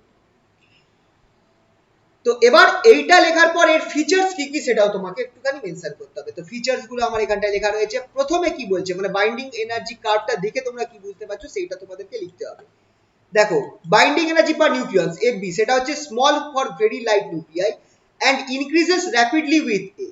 খুব লাইট নিউক্লিয়াই যেমন হাইড্রোজেন, এটার জন্য কিন্তু বলতে গেলে কম, কিন্তু তারপর খুব তাড়াতাড়ি র্যাপিডলি ইনক্রিজ করছে, এই জায়গাটা দেখো খুব তাড়াতাড়ি বাড়ছে, এই জায়গাটায় প্রথম এই অঞ্চলটা তুমি যদি খেয়াল করো, এই অঞ্চলটায় আমার অল্প অ্যাটমিক মাস বেড়েছে, অ্যাটমিক মাস আমার এখান থেকে এইটুকুনি অল্প বেড়েছে অ্যাটমিক মাস নাম্বার, কিন্তু আমার বাইন্ডিং এনার্জি অনেকটা বেড়ে গেছে, বাইন্ডিং এনার্জি অনেকটা বেড়ে গেছে, ঠিক আছে। তো প্রথম দিকে খুব লাইট নিউক্লিয়াই হাইড্রোজেনের জন্য বাইন্ডিং এনার্জি খুব কম, কিন্তু তারপর র্যাপিডলি ইনক্রিজ করবে, তারপর কি হবে প্রায় 20-তে অ্যাটমিক নাম্বার 20-তে গিয়ে আমার এইটা 8 মেগা ইলেকট্রন ভোল্ট পার নিউক্লিয়াস হয়ে যাবে, আর সেখান থেকে সেটা আস্তে আস্তে ইনক্রিজ করা শুরু করবে, মানে মোটামুটি এই জায়গাতে গিয়ে সে এবার আস্তে আস্তে ইনক্রিজ করবে, এখানটা প্রায় 8 মেগা ইলেকট্রন ভোল্ট হবে, সেখান থেকে কি হবে সেটা আস্তে আস্তে ইনক্রিজ করা শুরু করবে। ম্যাক্সিমাম ভ্যালু হবে তোমার এইটা, ম্যাক্সিমাম ভ্যালু যেটা হচ্ছে আমার মানে অ্যাভারেজ, ভুল বললাম, ম্যাক্সিমাম ভ্যালু এটা হবে আয়রনের জন্য। খেয়াল করে দেখো আমার অ্যাটমিক নাম্বার 20-তে অ্যাটমিক নাম্বার 20 সামওয়্যার এখানটায় হচ্ছে। ফ্লুরিনের ক্ষেত্রে কত হয়? অক্সিজেনের ক্ষেত্রে 16, ফ্লুরিন হচ্ছে এইখানটায় আছে 17, অক্সিজেনের ক্ষেত্রে তাই তো, হ্যাঁ 16, ফ্লুরিনের ক্ষেত্রে হচ্ছে মাস নম্বর, সরি নট অ্যাটমিক নাম্বার, ফ্লুরিনের ক্ষেত্রে মনে হয় 18 হয়। তারপরে নিয়ন ফিয়ন এরকম কিছু কাছাকাছি, আমার এখানটায় 20 হচ্ছে, মাস নাম্বার হয়তো 20 হয়ে যাচ্ছে। তো এইখানটায় আমার 20 তে আমার প্রায় 8.0 মেগা ইলেকট্রন ভোল্ট রয়েছে, এখানে 8.0 মেগা ইলেকট্রন ভোল্ট রয়েছে। আর ম্যাক্সিমাম সেটা 8.7, মানে এখানটায় দেখো খুব একটা চেঞ্জ হচ্ছে না, ম্যাক্সিমাম ভ্যালুটা হচ্ছে 8.7, যেটা হচ্ছে আমার আয়রনের কাছে, মানে 8 থেকে আস্তে আস্তে বাড়বে, ম্যাক্সিমাম হবে 8.7, তারপর কমা শুরু করবে মেগা ইলেকট্রন ভোল্ট। দেখো, for nuclei in the range A greater than 20 and A less than 120, FB remains almost constant with average value 8.5 mega electron volt, মানে অলমোস্ট কনস্ট্যান্ট আছে, অলমোস্ট কনস্ট্যান্ট, প্রায় এটাকে আমার ব্যাকা আছে কিন্তু এটাকে প্রায় আমরা স্ট্রেট লাইন ধরতে পারি। আর এর অ্যাভারেজ হবে এইটা 8.5 মেগা ইলেকট্রন ভোল্ট পার নিউক্লিয়ার। ম্যাক্সিমাম হচ্ছে কোথায়? আয়রন 56 আয়রন, মাস নাম্বার হচ্ছে 56, সেখানে আমার ম্যাক্সিমাম হচ্ছে ম্যাক্সিমাম ভ্যালুটা হচ্ছে 8.7 মেগা ইলেকট্রন ভোল্ট পার নিউক্লিয়াস। তারপর থেকে আমার ডিক্রিজ করা শুরু করবে, আর ডিক্রিজ করতে করতে শেষ হবে আমার ইউরেনিয়াম 238, যেখানটায় আমার মিনিমাম ভ্যালু হয়ে যাবে 7.6 মেগা ইলেকট্রন ভোল্ট পার নিউক্লিয়াস, এটাকে ডিক্রিজ করতে থাকে। ঠিক আছে, তো এই কটা পয়েন্টস চেষ্টা করবে লেখা। মেন যে ইম্পর্টেন্ট পয়েন্ট যেটা আছে সেটা হচ্ছে এইটা, কার্ভটার মধ্যে আমরা কিছু পিকস পাচ্ছি, কিছু চূড়ো পাচ্ছি, পিকস পাচ্ছি কোথায় কোথায়? যখন অ্যাটমিক নাম্বার 4 হচ্ছে, 8 হচ্ছে, 12 হচ্ছে, 16, মানে এই কিছু ইভেন নাম্বার অফ অ্যাটমিক নাম্বারের জন্য আমি কি দেখছি, কার্ভের মধ্যে আমি কিছু পিক পাচ্ছি, কিছু চূড়ো পাচ্ছি, এই যে এই পয়েন্টস। এই দেখো, হিলিয়ামের অ্যাটমিক নাম্বার 4, কার্বনের অ্যাটমিক নাম্বার কত? 12, অক্সিজেনের অ্যাটমিক নাম্বার কত? 16। এই জায়গাগুলোতে, যেখানে mass number, not atomic number, mass number 16, 12, 4, এই জায়গাগুলোতে খেয়াল করে দেখো চূড়ো হচ্ছে, পিক হচ্ছে। তো এই পিক গুলো কেন হচ্ছে? পিকটা হওয়া মানে খেয়াল করো, এই দেখো হিলিয়ামটা উপরে আছে, হিলিয়ামটা এখানে আছে, আর লিথিয়ামটা তার থেকে নিচে রয়েছে। তার মানে কার বাইন্ডিং এনার্জি পার নিউক্লিয়াসটা বেশি? হিলিয়ামের বেশি, হিলিয়ামের বাইন্ডিং এনার্জি পার নিউক্লিয়াস বেশি উইথ রেসপেক্ট টু লিথিয়াম। তাহলে কে বেশি স্টেবল? লিথিয়াম বেশি স্টেবল নাকি হিলিয়াম বেশি স্টেবল?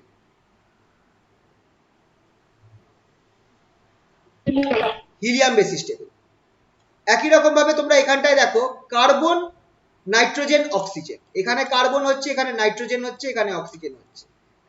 তো অ্যাকচুয়ালি দেখো, কার্বন থেকে যত বাড়ছে, মাস নাম্বার বাড়ছে, তত আমার বাইন্ডিং এনার্জি বাড়ছে, কিন্তু কার্বন ঠিক নাইট্রোজেনের থেকে দেখা যাচ্ছে যে কার্বনের মানে বাইন্ডিং এনার্জি পার নিউক্লিয়নটা নাইট্রোজেনের থেকে বেশি, কিন্তু অবভিয়াসলি অক্সিজেনের থেকে কম। তার মানে কার্বন কিন্তু নাইট্রোজেনের থেকে বেশি স্টেবল হচ্ছে। তাহলে এই যে পিক গুলো রয়েছে, এই পিক গুলো কি রিপ্রেজেন্ট করছে? যে যেখানে যেখানে পিক আছে সেই অ্যাটম গুলো তার পাশের যে অ্যাটমটা রয়েছে, নেবারিং অ্যাটমের থেকে বেশি স্টেবিলিটি পাচ্ছে, তার ক্ষেত্রে স্টেবিলিটিটা বেশি। কার্বনের ক্ষেত্রে নাইট্রোজেনের তুলনায় বেশি স্টেবিলিটি আছে, হিলিয়ামের ক্ষেত্রে এই লিথিয়ামের তুলনায় বেশি স্টেবিলিটি আছে, অক্সিজেনের ক্ষেত্রে ফ্লুরিনের তুলনায় বেশি স্টেবিলিটি আছে। ঠিক আছে, তো এই যে পিক যেটা আছে সেটা কি রিপ্রেজেন্ট করছে? The peaks represents that nuclide at the point of the peaks are more stable compare to their neighbours, তাদের পাশে যে রয়েছে তার তুলনায় বেশি স্টেবল। পিক গুলো কোথায় কোথায় অকার হচ্ছে খেয়াল করে দেখো, পিক তখন অকার হচ্ছে যখন আমার অ্যাটমিক নাম্বার, মানে নাম্বার অফ প্রোটনস আর নাম্বার অফ নিউট্রনস দুটোই ইভেন। যখন আমার নাম্বার অফ প্রোটনস আর নাম্বার অফ নিউট্রনস দুটোই ইভেন হচ্ছে, সেই অ্যাটম গুলোর জন্য আমার কিন্তু পিক তৈরি হচ্ছে। যেমন হিলিয়াম 4 2, দুটো প্রোটন দুটো নিউট্রন, কার্বন 6 12, এখানটায় আমার 6টা নিউট্রন 6টা প্রোটন আছে, আর অক্সিজেন 8 16, এখানটায় 8টা প্রোটন 8টা নিউট্রন আছে। মানে যেখানে যেখানে আমার নিউট্রন সংখ্যা আর প্রোটন সংখ্যা ইভেন হচ্ছে, সেখানেই আমার পিক তৈরি হচ্ছে। এখান থেকে আরেকটা প্রশ্ন আসছে, এই যে পিকস যেখানে যেখানে ক্রিয়েট হচ্ছে সেগুলোকে বলা হচ্ছে ম্যাজিক নাম্বার। পিকস যেখানে যেখানে ক্রিয়েট হচ্ছে সেগুলোকে বলা হচ্ছে ম্যাজিক নাম্বার। দেখা গেছে, এই জিনিসটা দেখা গেছে যে এই যে এতগুলো নিউক্লিয়াস যাদেরকে নিয়ে আমরা মানে অবজার্ভ করছি, এত ধরনের নিউক্লিয়াসকে, তাদের মধ্যে থেকে দেখা যাচ্ছে যে যখন নিউক্লিয়াসের মধ্যে নাম্বার প্রোটন সংখ্যা বা নিউট্রন সংখ্যা, এই সংখ্যাগুলোর কিছু একটা হচ্ছে, প্রোটন বা নিউট্রন সংখ্যা এদের মধ্যে কিছু একটা হচ্ছে, মানে 2 হতে পারে, 8 হতে পারে, 20 হতে পারে, 28 হতে পারে, 50, 82, 126, আইদার প্রোটন সংখ্যা এগুলো সমান হচ্ছে বা নিউট্রন সংখ্যা এগুলো সমান হচ্ছে, তখন দেখা যাচ্ছে নিউক্লিয়াসের একটা গ্রেটার স্টেবিলিটি আছে, তখন দেখা যাচ্ছে নিউক্লিয়াসের স্টেবিলিটি বেশি। এই সংখ্যাগুলোকে ম্যাজিক নাম্বার বলা হচ্ছে। 2, 8, 20, 28, 50, 82, 126 এগুলোকেই বলা হচ্ছে ম্যাজিক নাম্বার। আর magic number, existence of magic number কি সাজেস্ট করছে? সাজেস্ট করছে shells inside the nucleus with half filled or, এটা অফ হয়ে গেছে, হাফ ফিল্ড অর হবে, ঠিক আছে, এখানে একটু কারেকশন করো, half filled or full filled shells having greater stability similar to that of electrons. এটার মানে কি সেটা একটু বলছি। সেলস বলতে কি বলতে চাইছে তোমরা খেয়াল করে দেখো, যখন আমরা নর্মাল অ্যাটমসের ব্যাপারে পড়ি, নর্মাল অ্যাটমসের ব্যাপারে পড়ি, তখন আমার অক্টেট আর ডুপ্টেট রুল একটা ফলো হয়, যে বাইরের সেলে 8টা, আমার বাইরের সেলে মানে ভেতরের সেলে 2টো ইলেকট্রন থাকবে, বাইরের সেলে 8টা ইলেকট্রন থাকবে। যদি বাইরের সেলে 8টা ইলেকট্রন থাকে বা 18টা ইলেকট্রন থাকে, খেয়াল করছি সংখ্যাগুলো, তাহলে আমার কি হচ্ছে, স্টেবিল, আমাদের এই যে কম্পাউন্ডটা রয়েছে, এই কম্পাউন্ডটা, সেটা আমার less stable, sorry less reactive, less reactive more stable. কেমিস্ট্রিতে আমরা পড়েছি না যে যদি আমাদের এই অক্টেট রুল ফিল্ড হয়ে যায়, যদি আমার অরবিটালস গুলো এই যে আমার থাকে না SPDF, 1s2, 2s2, 2p6, 3s2, 3p6, 3d10, ঠিক আছে, এই যে ধরো কথার কথা পিটা আমার 6 আছে, যদি আমার একটা ধরো 2p, 2p6 আছে, 2p5 আছে, 2p4 আছে, 2p3, কোনটা বেশি স্টেবল বলো তো? কোনগুলো বেশি স্টেবল হবে? অনেকগুলো এরকম, লাস্ট এটা হচ্ছে ভ্যালেন্সে, এই যে ভ্যালেন্স সেলগুলো আমরা লিখলাম, এটা কেমিস্ট্রিতে তোমরা পড়েছো, হ্যাঁ, লাস্ট অরবিটাল হচ্ছে এই অরবিটালটা, এরকম 4টে আলাদা আলাদা অ্যাটম আছে, অ্যাটম 1, অ্যাটম 2, অ্যাটম 3, অ্যাটম 4, কোনটা এটা কোনটা কোনটা হচ্ছে সেটাও বলা যেতে পারে। দেখো p6 তো 6 7 8 9 10, তার মানে হচ্ছে এইটা হচ্ছে নিয়ন, ফ্লুরিন, অক্সিজেন, আর লাস্টেরটা হচ্ছে নাইট্রোজেন। এবার বলো কোনটা বেশি রিঅ্যাক্টিভ? মানে আমি কিন্তু এখানটায় নিউক্লিয়াসের কথা বলছি না, কিন্তু আমি কেমিস্ট্রির অ্যাটমের কথা বলছি, কেমিস্ট্রির অ্যাটমের কথা বলছি, কোনটা বেশি রিঅ্যাক্টিভ আর কোনটা লেস রিঅ্যাক্টিভ?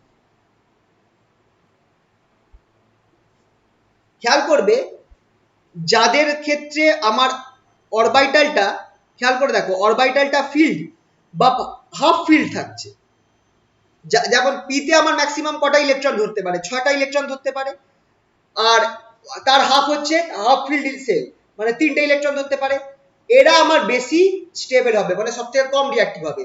তার মধ্যে থেকে নিয়ন হচ্ছে নোবেল গ্যাস, একদমই রিঅ্যাক্টিভ নয়, নোবেল গ্যাসের মধ্যে পড়ে যাচ্ছে, এরা একদমই রিঅ্যাক্টিভ নয়, কারোর সাথে রিঅ্যাকশন করে না। কিন্তু ফ্লুরিন আর অক্সিজেন এরা কিন্তু খুব রিঅ্যাকশন করে, ফ্লুরিন আর অক্সিজেন কিন্তু প্রচুর, মানে খুব তাড়াতাড়ি রিঅ্যাক্ট করতে পারে, কারণ এদের ক্ষেত্রে হাফ ফিল্ড নেই, কিন্তু এদের ক্ষেত্রে হাফ ফিল্ড নেই, এরা অন্য কোনো এলিমেন্টের থেকে ইলেকট্রন নিয়ে তারা ফিল্ড হতে চাইবে। কিন্তু যাদের ফিল্ড রয়েছে, সেলগুলো ফিল্ড রয়েছে, তারা কিন্তু বেশি স্টেবিলিটি দেখায়, যেমন নিয়ন বা যে কোনো নোবেল গ্যাস, যাদের ভ্যালেন্স সেলটা ফিল্ড হয়ে রয়েছে, তারা কিন্তু বেশি স্টেবল হয়, অন্য কোনো কম্পাউন্ডের সাথে রিঅ্যাক্ট করতে চায় না। এইটা মনে পড়েছে তো কেমিস্ট্রির ক্ষেত্রে? বলো এই জিনিসটা মনে পড়েছে? এটা নর্মাল কেমিস্ট্রিতে কথা বলছি, কিন্তু অসুবিধা হলে জিজ্ঞেস করো আরেকবার।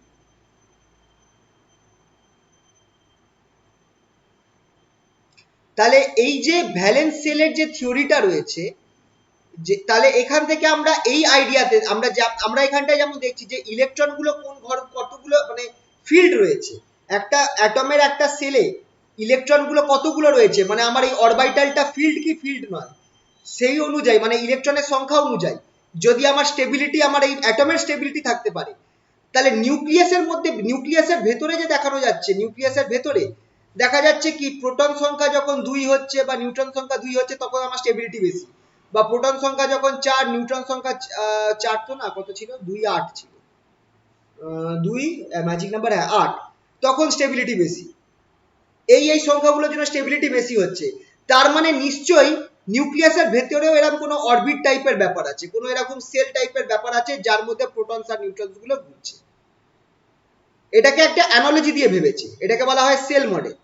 ওরা বলছে যে নিশ্চয়ই তার মানে নিউক্লিয়াসের ভেতরেও আমার হয়তো প্রোটনস আর নিউট্রনস গুলো এরকম সেল বানিয়ে রয়েছে, ঠিক যেরকম অ্যাটমের চারপাশে ইলেকট্রন গুলো সেলের মধ্যে ঘোরে, সেরকম হয়তো নিউক্লিয়াসের ভেতরেও আমার অ্যাটমস গুলো সেল বানিয়ে রয়েছে, অ্যাটমস বলছি, আমার নিউক্লিয়াসের ভেতরে নিউক্লিয়নস গুলো, প্রোটনস আর নিউট্রনস গুলো কিছু পার্টিকুলার সেলের মধ্যে মুভ করছে, যদি সেলটা ফুলফিলড হয়ে যায় তাহলে আমার স্টেবিলিটি বেশি হবে।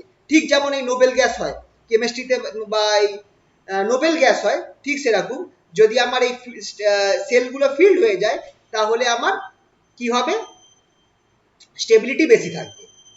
তো এই যে পিক পাওয়া যাচ্ছে, খুব ইম্পর্টেন্ট, এই যে আমাদের এইখানটায় যে পিকস গুলো পাওয়া যাচ্ছে গ্রাফের মধ্যে, এই পিকস গুলো আমাকে কি বোঝাচ্ছে, যে আমার একটা স্টেবিলিটির ব্যাপার আছে। এই পিকস গুলো বোঝাচ্ছে কি, যে আমার এখানটা একটা স্টেবিলিটির ব্যাপার রয়েছে। বা নিউক্লিয়াসের ভেতরেও আমার কিছু সেলস থাকতে পারে নিউক্লিয়াসের ভেতরে, ঠিক যেরকম অ্যাটম ইলেকট্রনস গুলো নিউক্লিয়াসের চারপাশে পার্টিকুলার কিছু অরবিটের মধ্যে ঘুরছে, পার্টিকুলার কিছু সেলস এর মধ্যে ঘুরছে, একই রকম ভাবে নিউক্লিয়াসের ভেতরেও প্রোটন আর নিউট্রন গুলো হয়তো কিছু সেলের মধ্যে ঘুরছে, সেই সেলগুলো যখন ফিল্ড হয়ে যাচ্ছে তখন নিউক্লিয়াসের স্টেবিলিটিও ম্যাক্সিমাম হয়ে যাচ্ছে। ঠিক যেমন নোবেল গ্যাসগুলোর ক্ষেত্রে ইলেকট্রনের অরবিট গুলো ফিল্ড হয়ে যাচ্ছে, ভর্তি হয়ে যাচ্ছে, তার ফলে নোবেল গ্যাসগুলোর ম্যাক্সিমাম স্টেবিলিটি পাচ্ছে, আর তারা কারুর সাথে রিয়াক্ট করছে না, রিয়াক্ট করে কম্পাউন্ড ফর্ম করছে না। বুঝতে পারলে জিনিসটা? বলো।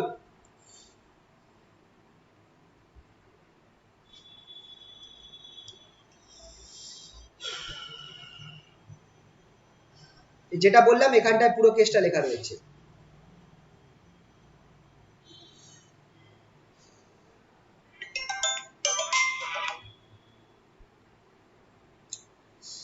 ঠিক আছে, হ্যালো, কানেকশন আছে, একটু আওয়াজ দিও। হ্যাঁ স্যার। আচ্ছা, আগের পার্টটা বুঝতে পারলে তো তোমরা? হ্যাঁ স্যার। আচ্ছা,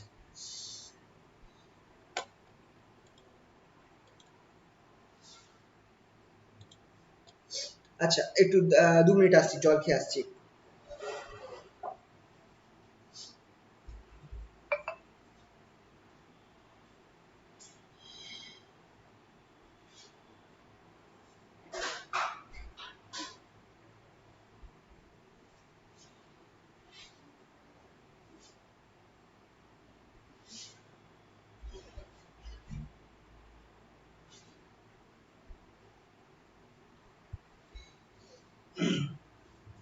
হ্যাঁ, আচ্ছা, এবার বাইন্ডিং এনার্জির, আচ্ছা এটা খুব মজার জিনিস, বাইন্ডিং এনার্জির এক্সপ্লেনেশন মানে of energy liberation in nuclear reactions on the basis of binding energy.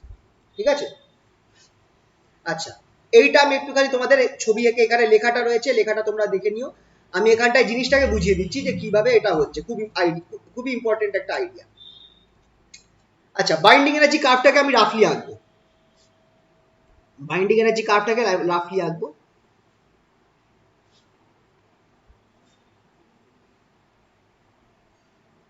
ঠিক আছে, আচ্ছা, ইউরেনিয়াম সবার আগে আমরা নিউক্লিয়ার ফিউশন বলবো।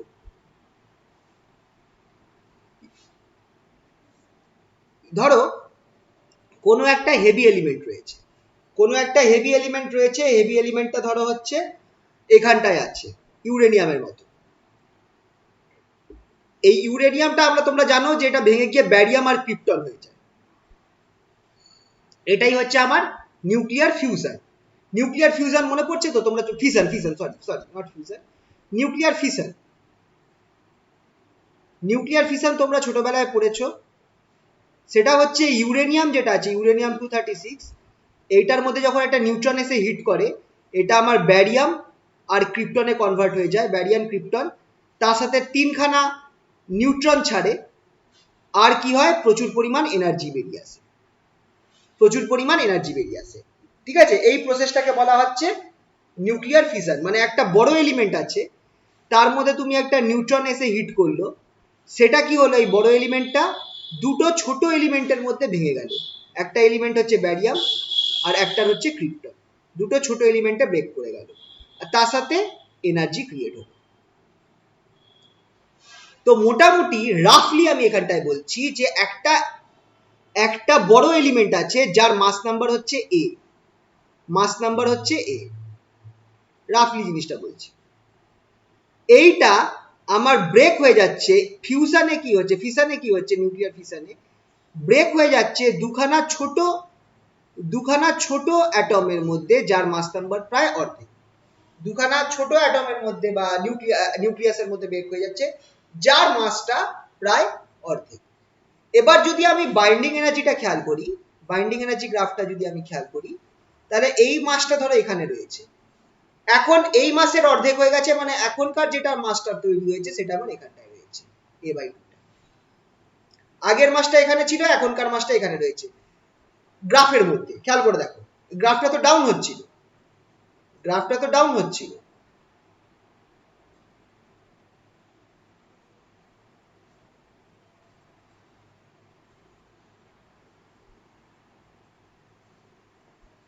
রাফলি আঁকি,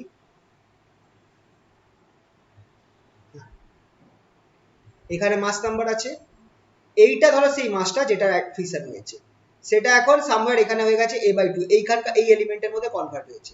আচ্ছা, কার বাইন্ডিং এনার্জি পার নিউক্লিয়াস বেশি, এইটার বেশি না এইটার বেশি? কার বাইন্ডিং এনার্জি পার নিউক্লিয়াসটা বেশি?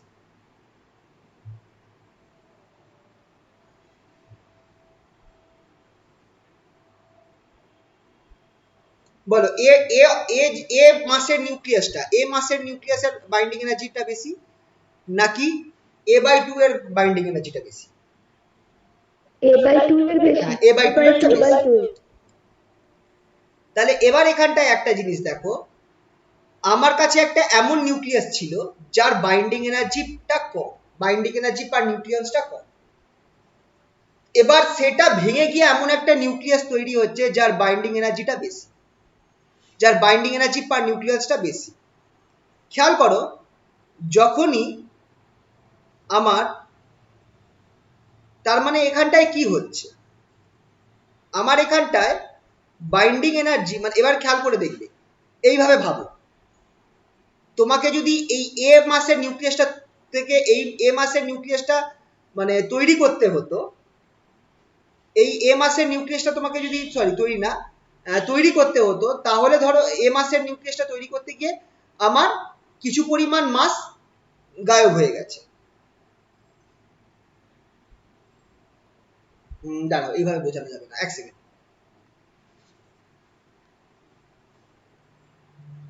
এইভাবে ভাবো, আমি কি বলেছিলাম যে যখন একটা নিউক্লিয়াস তৈরি হয়, একটা নিউক্লিয়াস যখন তৈরি হয়, তখন কি হয়, ডেল্টা এম পরিমাণ মাস গায়েব হয়ে যায়, ঠিক কিনা? ডেল্টা এম পরিমাণ মাস গায়েব হয়ে যাচ্ছে, আর এই মাসটাই বাইন্ডিং এনার্জিকে রিপ্রেজেন্ট করে। তাহলে এবার যদি আমার a/2 নিউক্লিয়াস হয়, এটার বাইন্ডিং এনার্জিটাকে যদি, এটার ক্ষেত্রে আমার ধরো কত মাস, এটার জন্য আমার মাসটা হচ্ছে ডেল্টা এম প্রাইম আমি ধরছি, বা ডেল্টা এম 2 ধরে নিচ্ছি, ডেল্টা এম 1 ধরে নিচ্ছি, ঠিক আছে? এই মাসটাকে আমি ধরে নিচ্ছি ডেল্টা এম 1, এই a/2 নিউক্লিয়াসটার জন্য। এটার বাইন্ডিং এনার্জি Be1। এবার কোন বাইন্ডিং এনার্জি, তাহলে দেখো, যদি তুমি এই ধরো কথার কথা ইউরেনিয়াম আছে আর আরেকটা ধরো ব্যারিয়াম আছে, ইউরেনিয়ামকে তৈরি করতে গেলে ইউরেনিয়ামের বাইন্ডিং এনার্জিটা কত, ব্যারিয়ামের থেকে বেশি না কম? এইভাবে ভাববে, ইউরেনিয়ামের বাইন্ডিং এনার্জিটা ব্যারিয়ামের থেকে বেশি না কম? গ্রাফ অনুযায়ী, গ্রাফ দেখো, কম। ইউরেনিয়ামের বাইন্ডিং এনার্জিটা কম, ব্যারিয়ামের বাইন্ডিং এনার্জিটা বেশি। তার মানে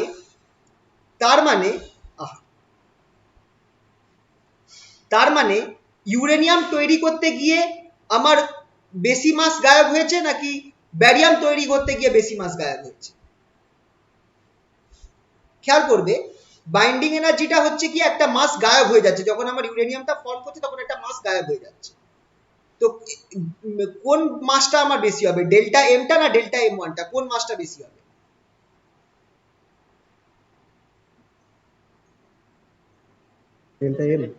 ডেল্টা এম ওয়ানটা, ব্যারিয়ামের মাসটা, মাস ডিফেক্টটা বেশি। এই মাস ডিফেক্ট বলবো না, মাস ডিফারেন্স। এই মাসটা ডিসঅ্যাপিয়ার করে যাচ্ছে, খেয়াল করো এই মাসটা কিন্তু ডিসঅ্যাপিয়ার করে যাচ্ছে, যখন ব্যারিয়াম তৈরি হচ্ছে এই মাসটা কি হচ্ছে, ডিসঅ্যাপিয়ার করে যাচ্ছে। আর যখন ইউরেনিয়াম তৈরি হচ্ছে তখন এই মাসটা ডিসঅ্যাপিয়ার করে যাচ্ছে। বুঝতে পারছো তো, এই মাসটা গায়েব হয়ে যাচ্ছে।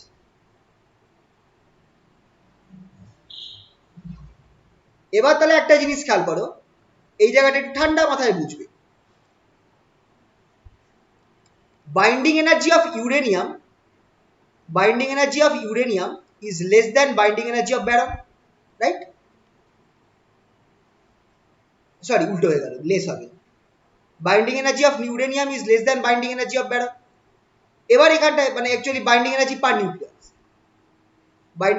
নিউক্লিয়াস, এটাকে আমাকে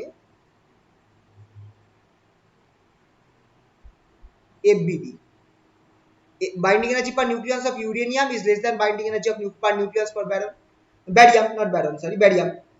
এবার এখানটায় কি হচ্ছে দেখো, তাহলে মাস ডিফেক্ট বা মাস ডিফারেন্স অফ ইউরেনিয়াম সেটাও less than mass difference of barium, হয় কি না? Mass difference of uranium is less than mass difference of barium. তার মানে যখন ইউরেনিয়াম তৈরি হবে তখন যে পরিমাণ মাস গায়েব হয়ে গেল তার থেকে ব্যারিয়াম তৈরি হলে বেশি পরিমাণ মাস গায়েব হয়ে যাচ্ছে। বুঝতে পারছো তো এই জায়গাটা? কারণ বাইন্ডিং এনার্জি কি হচ্ছে, যখন একটা অ্যাটম তৈরি হচ্ছে তখন কিছু পরিমাণ মাস এনার্জিতে কনভার্ট হয়ে যাচ্ছে, সেই এনার্জিটাই বাইন্ডিং এনার্জি, মানে কিছু পরিমাণ মাস গায়েব হয়ে যাচ্ছে। তাহলে এবার খেয়াল করে দেখো, যেহেতু আমার ইউরেনিয়ামের বাইন্ডিং এনার্জি কম, ইউরেনিয়াম তৈরি হলে কম মাস গায়েব হবে, রাদার দেন ব্যারিয়ামের বাইন্ডিং এনার্জিটা বেশি, তাই ব্যারিয়াম তৈরি হতে গেলে বেশি মাস গায়েব হচ্ছে। তাহলে তোমার যখন ইউরেনিয়াম ব্রেক করে ব্যারিয়াম হচ্ছে, আমার খেয়াল করে দেখো ইউরেনিয়াম থেকে যখন আমার ব্যারিয়াম তৈরি হচ্ছে, আমার কিন্তু একটা এক্সট্রা, এটার ক্ষেত্রে আমার এতটা মাস ডিসঅ্যাপিয়ার ছিল, এতটা মাস আমার গায়েব ছিল। ব্যারিয়ামে তার থেকে বেশি মাস গায়েব হয়ে গেছে, ব্যারিয়াম তৈরি হওয়াতে আমার তার থেকে বেশি, মানে ইউরেনিয়াম থেকে ব্যারিয়াম হওয়ার ফলে আমার কিন্তু এখন বেশি পরিমাণ মাস গায়েব হয়ে গেছে। এক্সট্রা কত মাস গায়েব হয়েছে বুঝতে পারছো এই জায়গাটা? আমার এত পরিমাণ মাস এক্সট্রা গায়েব হয়ে গেল।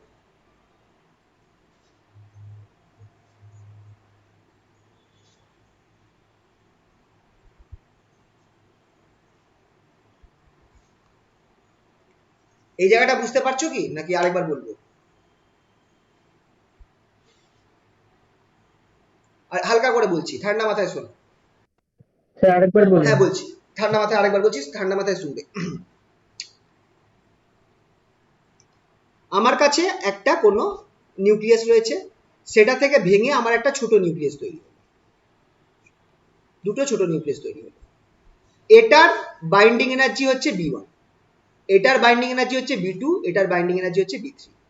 আমার এখানটায় B1 যেটা সেটা is less than B2 plus B3।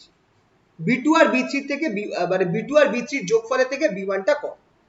এবার বাইন্ডিং এনার্জি মানে কি, একটা পরিমাণ মাস রয়েছে ডেল্টা M1, এই মাসটাই গায়েব হয়ে বাইন্ডিং এনার্জি হয়, হ্যাঁ কি না?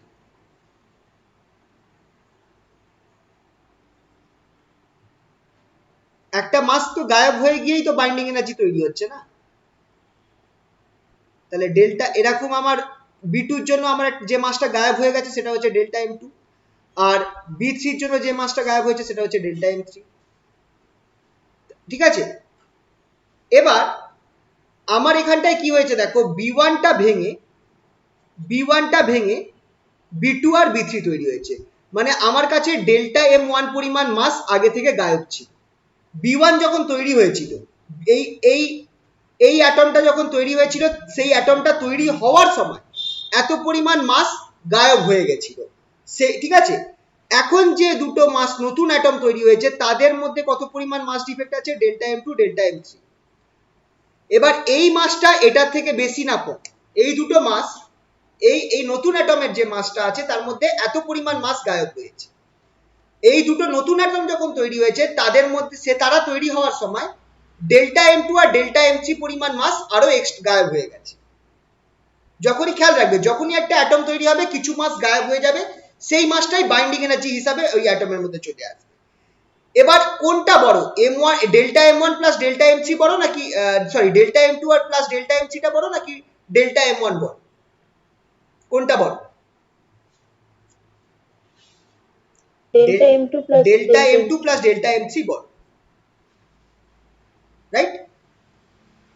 তার মানে যখন আমার এই যে 1 নম্বর অ্যাটম থেকে ভেঙে 2 আর 3 নম্বর অ্যাটম তৈরি হলো, আমার কি এক্সট্রা মাস গায়েব হয়ে গেছে, কি আরো এক্সট্রা মাস গায়েব হলো, হ্যাঁ কি না?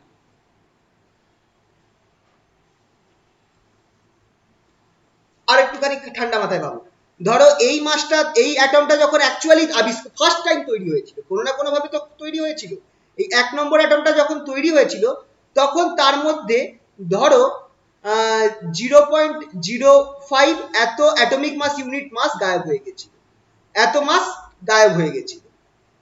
এবার যখন এই অ্যাটমটা ভেঙে এই নতুন দুটো অ্যাটম তৈরি হলো, এটার মধ্যে থেকে আমার ডেল্টা M2 সেটা ইকুয়ালস টু সে 0.035 আর এইটার মধ্যে থেকে ধরো 0.025 এত পরিমাণ মাস গায়েব হয়ে গেছে। যখন এই দুটো অ্যাটম তৈরি হয়েছে তার মধ্যে একটার মধ্যে থেকে 0.025 আর একটার মধ্যে 0.035 এত পরিমাণ মাস গায়েব হয়ে গেছে। তার মানে আমার এক্সট্রা, যখন আমার 1 নম্বর অ্যাটম ভেঙে 2 আর 3 নম্বর অ্যাটম তৈরি হয়েছে, আমার কতটা এক্সট্রা মাস আরো গায়েব হলো, কতটা এক্সট্রা মাস ডিসঅ্যাপিয়ার করলো, এক্সট্রা কত পরিমাণ মাস ডিসঅ্যাপিয়ার করলো? Delta M2 plus delta M3 minus delta M1, এটা ছিল 0.035 প্লাস 0.025 মাইনাস 0.050, দুটোকে যোগ করলে আমি কত পাচ্ছি 0.06, তাই তো, minus 0.05 that is equals two 0.01।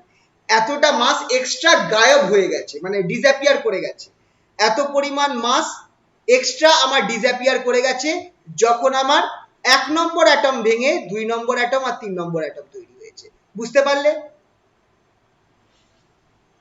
যখন আমার 1 নম্বর অ্যাটম ভেঙে 2 আর 3 নম্বর অ্যাটম তৈরি হয়েছে তখন আমার এত পরিমাণ মাস ডিসঅ্যাপিয়ার করে গেছে। তো এইটা ডিসঅ্যাপিয়ার করছে, মাস ডিসঅ্যাপিয়ার করছে, তাহলে কিসে কনভার্ট হবে? এনার্জিতে কনভার্ট হবে কিনা, হ্যাঁ কিনা বলো? মাস এক্সট্রা এত পরিমাণ মাস ডিসঅ্যাপিয়ার করে যাচ্ছে, তার মানে এই মাসটা এনার্জিতে কনভার্ট হয়ে গেছে।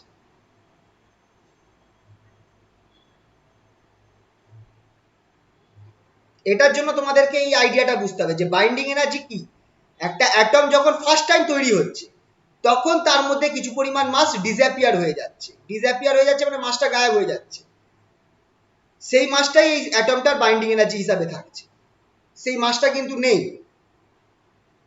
তাই জন্য আমরা এই অ্যাটমের মাসটাকে মাপলে তার মধ্যে যতগুলো প্রোটন আর নিউট্রন আছে তাদের টোটাল মাসের থেকে কম পাওয়া যাবে। এবার দেখা যাচ্ছে যে যখন একটা বড় অ্যাটম যার বাইন্ডিং এনার্জিটা কম সেটা ভেঙে যাচ্ছে দুটো ছোট অ্যাটমে যার বাইন্ডিং এনার্জিটা বেশি, তখন দেখা যাচ্ছে এটার ক্ষেত্রে যতটা মাস ডিফেক্ট ছিল, মাস ডিসঅ্যাপিয়ারেন্স ছিল, এই দুটোর ক্ষেত্রে তার থেকে বেশি মাস ডিসঅ্যাপিয়ারেন্স হচ্ছে, এই দুটোর ক্ষেত্রে তার থেকে বেশি মাস ডিসঅ্যাপিয়ারেন্স হচ্ছে। তার মানে বড় অ্যাটম থেকে ভেঙে ছোট অ্যাটম হওয়ার সময় বা নিউক্লিয়ার ফিশন হওয়ার সময় আমার আরো এক্সট্রা পরিমাণ মাস ডিসঅ্যাপিয়ারেন্স হয়ে যাচ্ছে, আরো এক্সট্রা পরিমাণ মাস ডিসঅ্যাপিয়ার হয়ে যাচ্ছে, এত পরিমাণ মাস ডিসঅ্যাপিয়ার হচ্ছে। এই যে মাসটা ডিসঅ্যাপিয়ার হচ্ছে সেটাই আমার এনার্জিতে কনভার্ট হয়ে যাচ্ছে, আর এই এনার্জিটাকেই আমরা পাচ্ছি ইন নিউক্লিয়ার ফিশন। আশা করছি বুঝতে পেরেছো। তোমরা একবার পড়ো, এখানটায় পুরো জিনিসটা লেখা রয়েছে, নিউক্লিয়ার ফিশন আর নিউক্লিয়ার ফিউশন। একবার পড়ো, যদি বুঝতে পারো আশা করছি বুঝতে পারবে, না পারলে নেক্সট দিন আমায় জিজ্ঞেস করবে, ঠিক আছে তো? এখানটায় মোটামুটি আমি ক্যালকুলেশন করেও দেখিয়েছি ব্যাপারটা।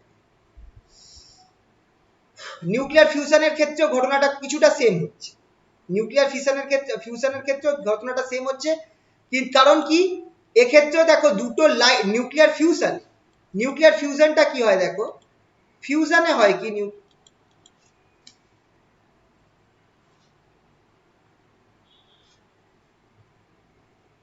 নিউক্লিয়ার ফিউশনে দুটো অ্যাটম, দুটো ছোট অ্যাটম মানে খুবই ছোট, যেমন ধরো হাইড্রোজেন অ্যাটম যোগ হয়ে হিলিয়াম তৈরি হচ্ছে, দুটো হাইড্রোজেন অ্যাটম তৈরি হয়ে একটা বড় অ্যাটম তৈরি হচ্ছে হিলিয়াম, আর দুটো হাইড্রোজেন যোগ হয়ে হিলিয়াম তৈরি হচ্ছে, এটাতেও আমার এনার্জি বেরিয়ে যাচ্ছে।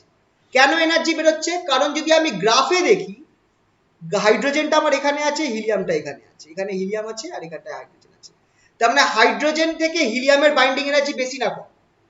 হাইড্রোজেনের থেকে হিলিয়ামের বাইন্ডিং এনার্জি পার নিউক্লিয়াস বেশি না কম? বেশি। বেশি। তার মানে কার মাস ডিফেক্টটা বেশি, মাস ডিফারেন্সটা কার বেশি, হাইড্রোজেনের মাস ডিফারেন্সটা বেশি নাকি হিলিয়ামের মাস ডিফারেন্সটা বেশি? এর মাস ডিফারেন্স হচ্ছে যে মাসটা হাইড্রোজেন তৈরি হওয়ার সময় ডিসঅ্যাপিয়ার করে যাবে বা হিলিয়াম তৈরি হওয়ার সময় ডিসঅ্যাপিয়ার করে যাবে, এইটা বেশি।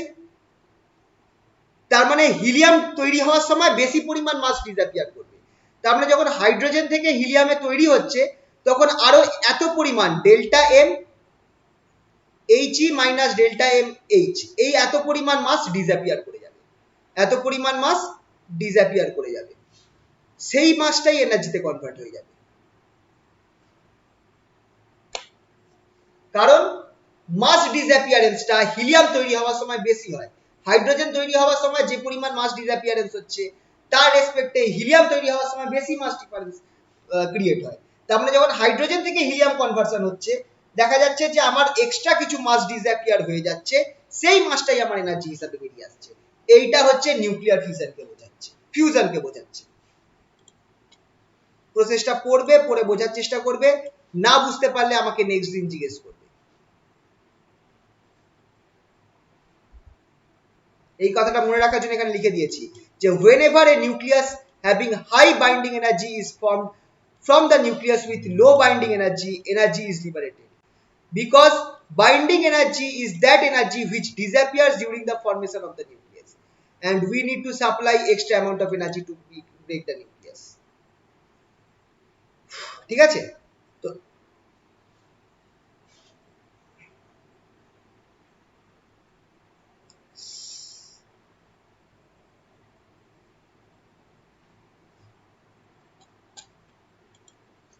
এবার তাহলে আমরা ঢুকছি নেক্সট পার্ট, রেডিও অ্যাক্টিভিটিতে। এটা একটা সেপারেট চ্যাপ্টার আছে বইয়ের মধ্যে, রেডিও অ্যাক্টিভিটি 1 যে চ্যাপ্টারটা আছে সেইটা আমি এখন করাচ্ছি, রেডিও অ্যাক্টিভিটি 1।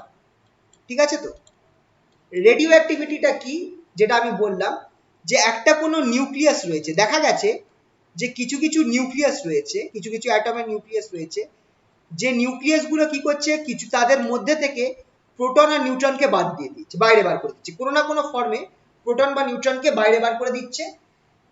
তার ফলে হচ্ছে কি নিউক্লিয়াসটা অন্য একটা পার্টিকেলের নিউক্লিয়াসে কনভার্ট হয়ে যাচ্ছে, অন্য একটা এলিমেন্টে কনভার্ট হয়ে যাচ্ছে, নিউক্লিয়াসটাই চেঞ্জ হয়ে যাচ্ছে। কারণ আমরা একটা পার্টিকুলার এলিমেন্ট, কোনো জিনিস কার্বন না হাইড্রোজেন না অক্সিজেন, কি করেছি, কার্বনটাও আমার ইলেকট্রন প্রোটন নিউট্রন দিয়ে তৈরি, অক্সিজেনটাও আমার ইলেকট্রন প্রোটন নিউট্রন দিয়ে তৈরি, কিন্তু কার্বন যখনই আমার 12খানা মানে ছটা প্রোটন আর 6টা নিউট্রন থাকছে সেটা আমার কার্বন হচ্ছে, আর যদি আমার 8টা প্রোটন আর 8টা নিউট্রন থাকছে সেটা আমার অক্সিজেন হচ্ছে।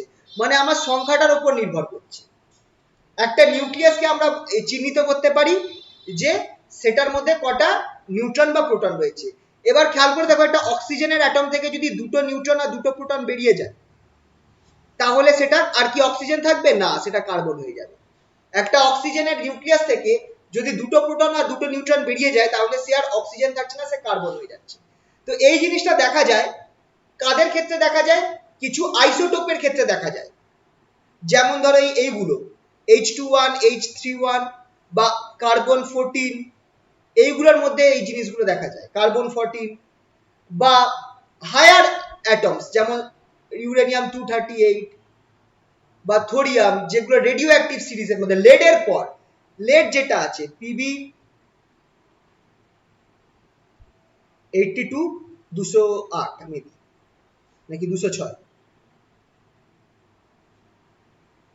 যাই হোক, লেডের পর লেড সীসা এর পর থেকে যতগুলো এলিমেন্টস আছে তারা সবাই রেডিও অ্যাক্টিভ। রেডিও অ্যাক্টিভ মানে কি, তাদের মধ্যে থেকে তাদের যে নিউক্লিয়াস গুলো রয়েছে তারা কি করবে, তারা চেষ্টা করবে তাদের মধ্যে থেকে কিছু পরিমাণ নিউট্রনস আর প্রোটনস বাইরে বার করে ওরা অন্য একটা এলিমেন্টে কনভার্ট হওয়ার চেষ্টা করবে। নর্মালি তারা বেশিরভাগই লেডে কনভার্ট হতে চেষ্টা করে, কারণ লেড হচ্ছে last stable compound, last stable element. Lead হচ্ছে লাস্ট স্টেবল এলিমেন্ট। তাহলে ইউরেনিয়াম হোক, থরিয়াম হোক, যতগুলো এলিমেন্ট পিরিয়ডিক টেবিলে লেডের পরে রয়েছে, লেডের থেকে বেশি অ্যাটমিক নাম্বারের যত এলিমেন্ট রয়েছে, তারা কোনো না কোনো ভাবে চেষ্টা করবে লেডে কনভার্ট হওয়ার।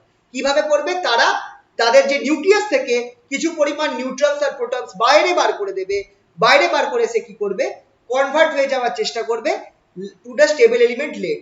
এবার লেড যখন হয়ে যাচ্ছে তখন কিন্তু তারা আর ডিকে করছে না, তাই জন্য লেডকে বলা হয় লাস্ট স্টেবল এলিমেন্ট। লেডটার পর থেকে, লেডের থেকে কম অ্যাটমিক নাম্বারের যত এলিমেন্ট রয়েছে তারা কিন্তু স্টেবল, লেডের থেকে কম অ্যাটমিক নাম্বারের যত এলিমেন্ট রয়েছে তারা কিন্তু স্টেবল, তারা পিরিয়ডিক টেবিলে যত এলিমেন্ট রয়েছে তারা কিন্তু স্টেবল কম্পাউন্ডস। কিন্তু তাদের যে পিরিয়ডিক টেবিলে যারা রয়েছে, পিরিয়ডিক টেবিলে যারা রয়েছে তাদের পিরিয়ডিক টেবিলে যারা রয়েছে, পিরিয়ডিক টেবিলের কি বলে, যে কম্পাউন্ড যে এলিমেন্টস গুলো রয়েছে তাদের আইসোটোপস গুলো কিন্তু রেডিও অ্যাক্টিভ হতে পারে। যেমন কার্বন C14, এই যে কার্বন 614 যেটা, এইটা কিন্তু কার্বন কিন্তু C12 টা আমাদের পিরিয়ডিক টেবিলে দেওয়া, যেটা নরমাল স্টেবল কার্বন, কিন্তু তার যে আইসোটোপটা রয়েছে এটা কিন্তু radio active. Normal carbon radio active নয়, C12 যেটা সেটা নরমাল কার্বন, সেটা রেডিও অ্যাক্টিভ নয়, সেটা ডিকে করে না। কিন্তু C14 যেটা রয়েছে এটা কিন্তু রেডিও অ্যাক্টিভ কার্বন। C14 কে আমরা বলি হচ্ছে রেডিও অ্যাক্টিভ কার্বন, মানে C14-6, এটা হচ্ছে রেডিও অ্যাক্টিভ কার্বন বা রেডিও কার্বন। এইগুলো কিন্তু ডিকে করে। তো ডিকে করা মানে হচ্ছে এই যে অ্যাটমটা রয়েছে, যে নিউক্লিয়াসটা রয়েছে, সে কি করবে, নিজের মধ্যে থেকে প্রোটন আর নিউট্রন বাইরে বার করে দিয়ে স্টেবল একটা নিউক্লিয়াস, যেটা নরমালি লেড হয়, লেডের মধ্যে কনভার্ট হওয়ার চেষ্টা করে। এই যে প্রসেসটা, যার দ্বারা আমরা দেখছি যে অ্যাটমস গুলো কি করছে, তাদের মধ্যে থেকে ইলেকট্রন, প্রোটন, নিউট্রন, সরি ইলেকট্রনও ছাড়ে, প্রোটনস আর নিউট্রনস বা ইলেকট্রন বার করে দিচ্ছে কোন, এইগুলোকে বলছে, এই প্রসেসটাকে বলা হচ্ছে রেডিও অ্যাক্টিভ। আর এলিমেন্টস গুলোকে, sorry, radio active disintegration, sorry, এই প্রসেসটাকে বলা হচ্ছে রেডিও অ্যাক্টিভ ডিসইন্টিগ্রেশন। আর এইটা, এই ফিনোমেনাটাকে বলা হয় রেডিও অ্যাক্টিভিটি। এই যে ডিসইন্টিগ্রেশন হচ্ছে, এটা কিন্তু কোনো ফিজিক্যাল, কেমিক্যাল বা চেঞ্জের উপর নির্ভর করে না। যে সাবস্টেন্সটাকে তুমি, সাবস্টেন্সের কোনো ফিজিক্যাল বা কেমিক্যাল চেঞ্জ করেছো তার উপর নির্ভর করে না, এটা টোটালি একটা নিউক্লিয়ার প্রপার্টি, এটা নিউক্লিয়াসের প্রপার্টি। এই সাবস্টেন্সটার মধ্যে যদি কোনো ফিজিক্যাল, মানে তুমি যদি ওই একটা রেডিও অ্যাক্টিভ এলিমেন্টকে দিয়ে তুমি যদি একটা কোনো কম্পাউন্ড তৈরি করো রেডিও অ্যাক্টিভ, যেমন ধরো যদি যেমন C14 কার্বন রয়েছে, C14 কার্বন যদি অক্সিজেনের সাথে যদি কম্বাইন্ড হয়ে কার্বন ডাই অক্সাইড তৈরি করে, এই কার্বন ডাই অক্সাইডটাও কিন্তু রেডিও অ্যাক্টিভই থাকবে। খেয়াল করো, এই যদি তোমার C14 কার্বন, সেটা যদি আমার অক্সিজেনের সাথে কোনোভাবে রিঅ্যাক্ট করে কার্বন ডাই অক্সাইড তৈরি করে, সেই কার্বন ডাই অক্সাইডটাও কিন্তু radio active carbon die oxide হবে। মানে এটা আবার ফিজিক্যাল বা কেমিক্যাল প্রপার্টিজের উপর নির্ভর করছে না, চেঞ্জ ইন টেম্পারেচার এন্ড প্রেসারের উপর নির্ভর করছে না, এটা টোটালি একটা নিউক্লিয়ার ফেনোমেনা, নিউক্লিয়াসের ফেনোমেনা। আর এখানটায় আমার কি হচ্ছে, ট্রান্সমিউটেশন হচ্ছে। ট্রান্সমিউটেশন মানে হচ্ছে কি, one element into another, change of one element into another, এলিমেন্টটাই চেঞ্জ হয়ে যাচ্ছে, কারণ সে তার মধ্যে থেকে, নিউক্লিয়াসের ভেতর থেকে কি হচ্ছে, নিউট্রন বা প্রোটন গুলোকে তো বাইরে বার করে দিচ্ছে, তার মধ্যে অ্যাটমিক নাম্বার, মাস নাম্বার কমে যাচ্ছে, সে অন্য এলিমেন্টে কনভার্ট হয়ে যাচ্ছে। ঠিক আছে, তো এইটাকে বলা হচ্ছে যে একটা এলিমেন্ট অন্য এলিমেন্টে কনভার্ট হয়ে যাওয়াকে বলা হয় ট্রান্সমিউটেশন। তো এই রেডিও অ্যাক্টিভিটিতে বা এই ডিসইন্টিগ্রেশনে কি হচ্ছে, ট্রান্সমিউটেশন হচ্ছে। এবার এই ডিসইন্টিগ্রেশনটা হচ্ছে কারণ নিউক্লিয়াসটা আনস্টেবল রয়েছে, আর সে চেষ্টা করবে একটা স্টেবল কনফিগারেশন অ্যাটেইন করার। ঠিক আছে, সে সবসময় চেষ্টা করবে, যদি সে আনস্টেবল থাকে সে স্টেবিলিটি অ্যাচিভ করার চেষ্টা করবে। আর এই স্টেবিলিটিটা অ্যাচিভ করতেই ধরো তার মধ্যে অড নাম্বার অফ নিউট্রনস রয়েছে, অড নাম্বার ধরো হিলিয়াম 5 আইসোটোপ, সরি ভুল বললাম, হিলিয়াম 5 মানে এর মধ্যে একটা এক্সট্রা তিনটে নিউট্রন দুটো প্রোটন রয়েছে, তো এর মধ্যে তো একটা এক্সট্রা নিউট্রন ঢুকে বসে রয়েছে। এবার আমার স্টেবিলিটি বেশি হয় যদি আমার দুটো সংখ্যক প্রোটন থাকে আর দুটো সংখ্যক নিউট্রন থাকে, তাই জন্য হিলিয়াম 24 যেটা সেটা বেশি স্টেবল, হিলিয়াম 24 যেটা সেটা হচ্ছে বেশি স্টেবল। তো এই জিনিসটা আনস্টেবল হবে, এটা চেষ্টা করবে কোনোভাবে যদি আমি একটা নিউট্রনকে বাইরে বার করে দিয়ে এইটাতে কনভার্ট হয়ে যাবে হিলিয়াম, কারণ তাহলে হবে কি এটা আনস্টেবল, এই আইসোটোপটা আনস্টেবল, সেটা আমার স্টেবল আইসোটোপে কনভার্ট হওয়ার চেষ্টা করবে। ঠিক আছে, এই যে লাস্ট স্টেবল এলিমেন্ট হচ্ছে লিড, হ্যাঁ 206 না 82 206 elements having atomic number greater than 82, মানে লেডের পরে যতগুলো আছে তারা সকলেই রেডিও অ্যাক্টিভ, আর তারা কি করবে ডিকে করে স্টেবল এলিমেন্ট লেড হওয়ার চেষ্টা করবে। Even isotopes of regular atoms having more neutrons are also radioactive, তারাও ডিকে করে স্টেবল অ্যাটম হওয়ার চেষ্টা করবে। যেমন এই এক্সাম্পলটা দিলাম যে হিলিয়াম 5 এর মধ্যে আমার তিনটে নিউট্রন আছে আর দুটো প্রোটন আছে, এটা আনস্টেবল হবে, এটা আমার আনস্টেবল হবে। স্টেবলটা কোনটা? এইটা, দুটো নিউট্রন দুটো প্রোটন আছে, তো এই চেষ্টা করবে কোনোভাবে যদি এটা এইটাতে চলে আসতে পারে, তো সে কি করবে নিজের মধ্যে থেকে ডিকে করে, নিউক্লিয়াসটা ডিকে করে একটা নিউট্রনকে বাদ দিয়ে দেওয়ার চেষ্টা করবে যাতে সে স্টেবিলিটি অ্যাচিভ করতে পারে। ঠিক আছে, জিনিসটা আশা করি ক্লিয়ার হলো। এবার রেডিও অ্যাক্টিভিটি এইটা যে ঘটবে এটা জেনারেলি তিনটে জিনিসের দ্বারা হবে, এই যে রেডিও অ্যাক্টিভিটি যে ঘটবে সেটা জেনারেলি তিনটে জিনিসের দ্বারা হবে।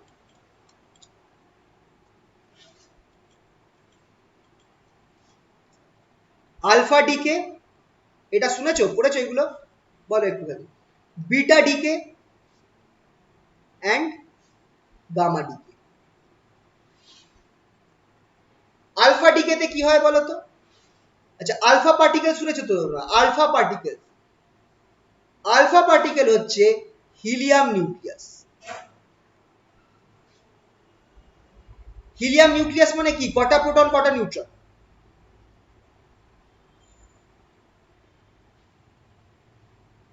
দুটো প্রোটন দুটো নিউট্রন। হিলিয়াম নিউক্লিয়াস মানে হচ্ছে দুটো প্রোটন দুটো নিউট্রন, তাহলে আলফা পার্টিকেল হচ্ছে হিলিয়াম নিউক্লিয়াস, খেয়াল রাখবে। তাহলে অনেক সময় আলফা পার্টিকেলকে আমি এইভাবেও লিখতে পারি, He42, মানে হিলিয়াম লিখে দেবো, এটা হচ্ছে আলফা পার্টিকেল। তো অনেক এলিমেন্ট যেটা আছে, ধরো এটা একটা রেডিও অ্যাক্টিভ এলিমেন্ট, সে কি করবে, সে কনভার্ট হতে চাইবে অন্য একটা এলিমেন্টে, কিভাবে? আলফা ডিকের দ্বারা, মানে তার অ্যাটমিক নাম্বার তার দুই ঘর কমবে, তার মাস নাম্বার 4 ঘর কমবে, আর একটা আলফা পার্টিকেল সে ছেড়ে দেবে, এইটাকে আমরা বলছি হচ্ছে আলফা ডিকে।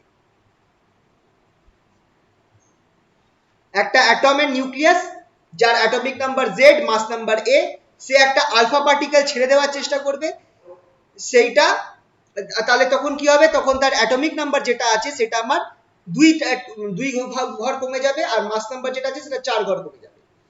ঠিক আছে, এটা হচ্ছে আলফা ডিকে। তার ফলে এটা কিভাবে, এই জিনিসটা কিভাবে দেখা গেছে? দেখা গেছে যে যখন কিছু রেডিও অ্যাক্টিভ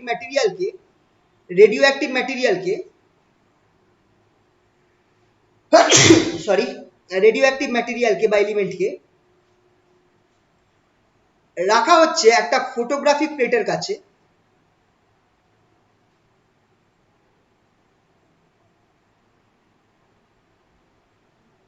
আর এই সাইডটায় ধরো নেগেটিভ চার্জ অ্যাপ্লাই করা হচ্ছে, নেগেটিভ পোটেনশিয়াল অ্যাপ্লাই করা হচ্ছে, তখন দেখা যাচ্ছে যে কিছু রে বেরিয়ে আমার এই ফটোগ্রাফিক প্লেটটাকে হিট করছে, ফলে আমার ফটোগ্রাফিক প্লেটের মধ্যে আমি ওই ফ্লুরোসেন্স দেখতে পাচ্ছি, আমি ফটোগ্রাফিক প্লেটের মধ্যে আমি ওই কোনো আলো পড়লে যেরকম হয় সেরকম আমি দেখতে পাচ্ছি। তার মানে কিছু একটা এমন পার্টিকেল বেরোচ্ছে যে পার্টিকেলগুলো নেগেটিভ পোটেনশিয়াল বা নেগেটিভ প্লেটের দিকে অ্যাট্রাক্টেড হচ্ছে।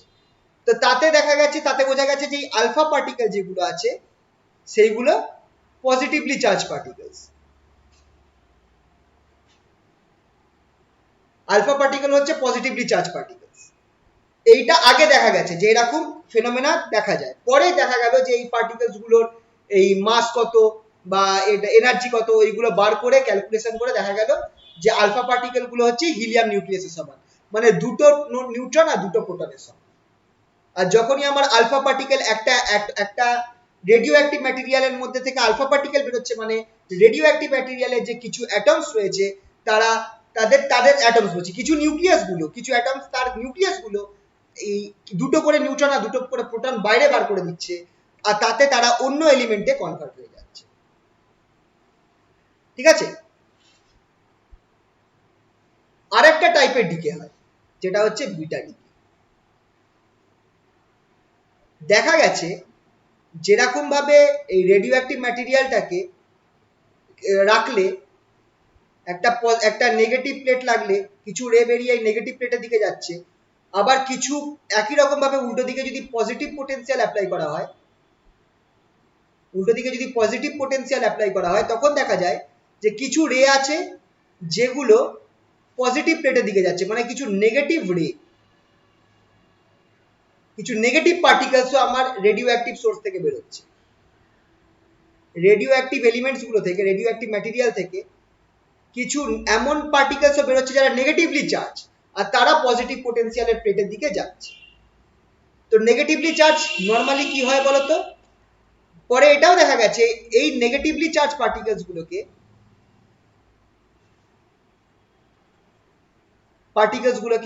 বিটা পার্টিকেলস বলা হয়। পরে দেখা গেল যে বিটা পার্টিকেলস যেগুলো আছে এরা কিসের সমান, এই বিটা পার্টিকেলস যেগুলো আছে তারা হচ্ছে অ্যাকচুয়ালি ইলেকট্রন, বিটা পার্টিকেলস গুলো অ্যাকচুয়ালি ইলেকট্রনস। কিন্তু এখানটা একটা সমস্যা আছে, ইলেকট্রনস গুলো বিটা পার্টিকেলস, তাহলে বিটা পার্টিকেলস আর নর্মাল ইলেকট্রনের মধ্যে তফাৎ কি বলতে পারবে? আমরা কখন বলবো যে ইলেকট্রন বেরোয় একটা অ্যাটম থেকে, কখন আমরা বলবো ইলেকট্রন বেরোচ্ছে, আর কখন আমরা বলবো একটা অ্যাটম থেকে বিটা পার্টিকেল বেরোচ্ছে? বলো, কেউ একটু আন্দাজ করে বলতে পারবে? বিটা পার্টিকেলটা নিউক্লিয়াসের ভিতর। ভেরি গুড, একদম। যখন এই অ্যাটমের অরবিটের মধ্যে যে ইলেকট্রন গুলো ঘুরছে সেইগুলো অ্যাটম থেকে বাইরে বেরিয়ে যাচ্ছে, যেটা ফ্রি ইলেকট্রন হয়ে যাচ্ছে, সেটাকে তখন আমরা বলছি অ্যাটম থেকে ইলেকট্রন বেরিয়ে গেল। কিন্তু বিটা পার্টিকেলটা কিন্তু আমার বেরোচ্ছে নিউক্লিয়াস থেকে, নিউক্লিয়াস থেকে যে ইলেকট্রনটা বেরোচ্ছে সেটাকে আমরা বলছি বিটা পার্টিকেল। এবার আরেকটা সমস্যা আছে, হাইজেনবার্গ আনসার্টেনটি প্রিন্সিপালে আমরা একটা প্রমাণ করেছিলাম,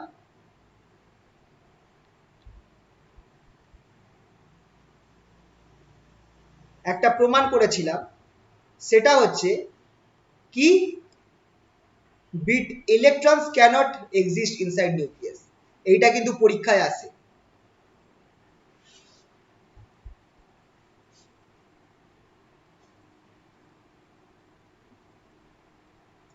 ইলেকট্রনস কিন্তু নিউক্লিয়াসের ভেতরে থাকতে পারে না, এটা আমরা হাইজেনবার্গ আনসার্টেনটি প্রিন্সিপাল দিয়ে কোয়ান্টাম মেকানিক্সে প্রমাণ করেছিলাম। এটা কিন্তু ইম্পর্টেন্ট, এটা কিন্তু তোমাদের এই মডার্ন ফিজিক্সে আসতে পারে। মনে আছে তো? প্রমাণটা একবার দেখবে, পরীক্ষাটা নেওয়া হলো না, দেখি আমি নেব এর মধ্যে।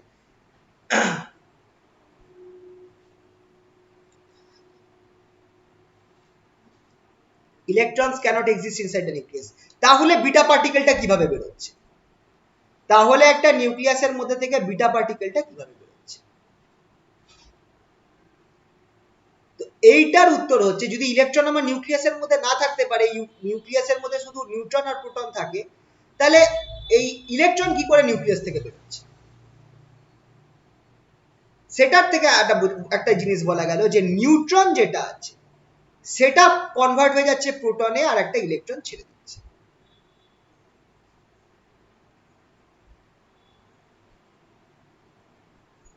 তো একটা নিউট্রন যেটা আছে সেটা একটা প্রোটনে কনভার্ট হচ্ছে, আর সে কি করছে, ইলেকট্রন ছেড়ে দিচ্ছে। তার ফলে দেখো টোটাল চার্জ কিন্তু, নিউট্রনের চার্জ হচ্ছে নিউট্রাল, নিউট্রনের কিন্তু চার্জ 0, এটার চার্জ হচ্ছে 1.6 × 10⁻⁹ প্রোটনের চার্জ, ইলেকট্রনের চার্জ হচ্ছে 1.6 মাইনাস 1.6 মাইনাস 19, দুটো যোগ করো 0 হয়ে যাবে। তার মানে এখানে চার্জটা আমার রয়েছে, থাকছে, চার্জটা আমার সেম থাকছে। তো নিউট্রন আর প্রোটন, তাহলে হচ্ছেটা কি বিটা পার্টিকেলের ক্ষেত্রে নিউট্রন আর প্রোটন, নিউট্রন প্রোটনে কনভার্ট হচ্ছে আর একটা ইলেকট্রন ছেড়ে দিচ্ছে, এর সাথেও আরেকটা জিনিস ছাড়ে যেটাকে আমরা বলবো অ্যান্টি নিউট্রিনো। এটা পরে আসবে, এইটা পরে বলবো যে এটা একটা আরেকটা ম্যাটেরিয়াল ছেড়ে দেয়, একটা পার্টিকেল ছেড়ে দেয়, এটা আমরা পরে তোমাদেরকে এটা বলবো অ্যান্টি নিউট্রিনোর কেসটা। আপাতত এটুকুনি মাথায় রাখো যে নিউক্লিয়াস থেকে ইলেকট্রন বেরোচ্ছে কারণ হচ্ছে একটা ইলেকট্রন যেটা আছে সেটা একটা প্রোটনে কনভার্ট হয়ে যাচ্ছে আর একটা ইলেকট্রন ছাড়ছে। তাহলে এবার কি হবে দেখো, ধরো আমার এইটা হচ্ছে এক্স জেড বলে আমার একটা অ্যাটম রয়েছে x Z x A Z, এইটা যদি আমার একটা বিটা পার্টিকেল মানে একটা ইলেকট্রন ছেড়ে দেয়, তার মানে কি হলো, আচ্ছা এর মধ্যে কতগুলো নিউট্রন রয়েছে, এর মধ্যে প্রোটন সংখ্যা কতগুলো আছে, জেড সংখ্যক প্রোটন আছে, আর নিউট্রন কতগুলো রয়েছে, এ মাইনাস জেড সংখ্যক নিউট্রন রয়েছে। এইটা যে পার্টিকেলে কনভার্ট হবে, ধরো ওয়াই তে কনভার্ট হয়ে গেল বিটা পার্টিকেল ছেড়ে, তার মধ্যে নিউট্রন কতগুলো, এবার খেয়াল করো, একটা নিউট্রন প্রোটনে কনভার্ট হয়ে গেছে, একটা নিউট্রন প্রোটনে কনভার্ট হয়ে গেছে, আর ইলেকট্রন তো ছেড়েছে। তাহলে এখানে আমার নিউট্রন সংখ্যা কমে গেল, প্রোটন সংখ্যা বেড়ে গেল, তাহলে মাস নাম্বার, তাহলে আমার এখানটায় নিউট্রন সংখ্যা হয়ে যাচ্ছে, এখন কি হবে দেখো,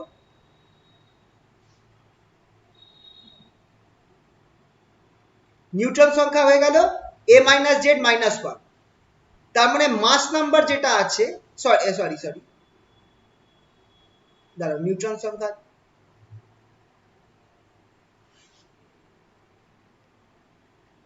আচ্ছা প্রোটন সংখ্যা বেড়ে গেল, প্রোটন সংখ্যা হয়ে গেল জেড প্লাস 1, রাইট, আগেরটায় প্রোটন সংখ্যা ছিল জেড, এটাই হয়ে গেল নিউট্রন সংখ্যা। আর কি হলো দেখো, মাস নাম্বার মাইনাস, এবার প্রোটন নম্বর তো বেড়ে গেছে জেড প্লাস 1 আর নিউট্রন সংখ্যাও কমে গেছে মাইনাস 1, তাহলে দেখো এক্ষেত্রে মাস নাম্বারটা কিন্তু সেম, সরি ভুল করলাম,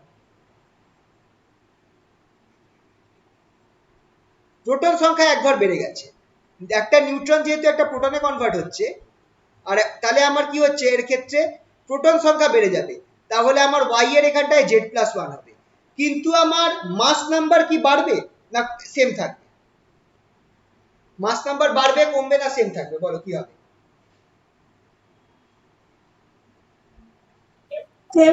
সেম থাকবে, কারণ মাস নাম্বার হচ্ছে number of nucleus, mass number হচ্ছে total number of nucleus.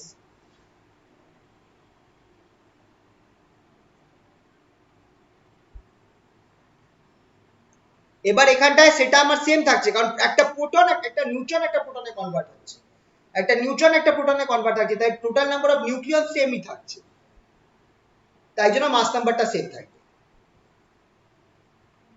Total proton plus neutron সংখ্যা হচ্ছে এ। এবার এখানটায় আমার কি হচ্ছে, একটা নিউট্রন সংখ্যা এক ঘর কমছে, প্রোটন সংখ্যা এক ঘর বাড়ছে, তাহলে এটা আমার সেমই হয়ে যাচ্ছে, মাস নাম্বারটা আমার চেঞ্জ হচ্ছে না। এইটা হচ্ছে, তাহলে যখন বিটা পার্টিকেল বেরোবে তখন আমার কি হবে, একটা এইখানটায় একটা আমার কি বলে প্রোটন সংখ্যা, মাসটা সেম থাকবে, প্রোটন সংখ্যা এক ঘর বেড়ে যাবে, মাস নাম্বারটা সেম থাকবে, প্রোটন সংখ্যা এক ঘর বেড়ে যাবে, ঠিক আছে। থার্ড যেটা আছে সেটা হলো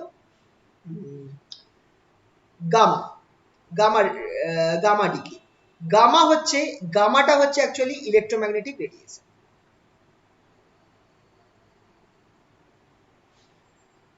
তো গামাটা অ্যাকচুয়ালি হয় কি, একটা নিউক্লিয়াস যেটা আছে সেটা এক্সাইটেড স্টেটে চলে যায়, নিউক্লিয়ার রিঅ্যাকশনের পরে সেটা এক্সাইটেড স্টেটে চলে যায়, সেই এক্সাইটেড স্টেট থেকে সে গ্রাউন্ড স্টেটে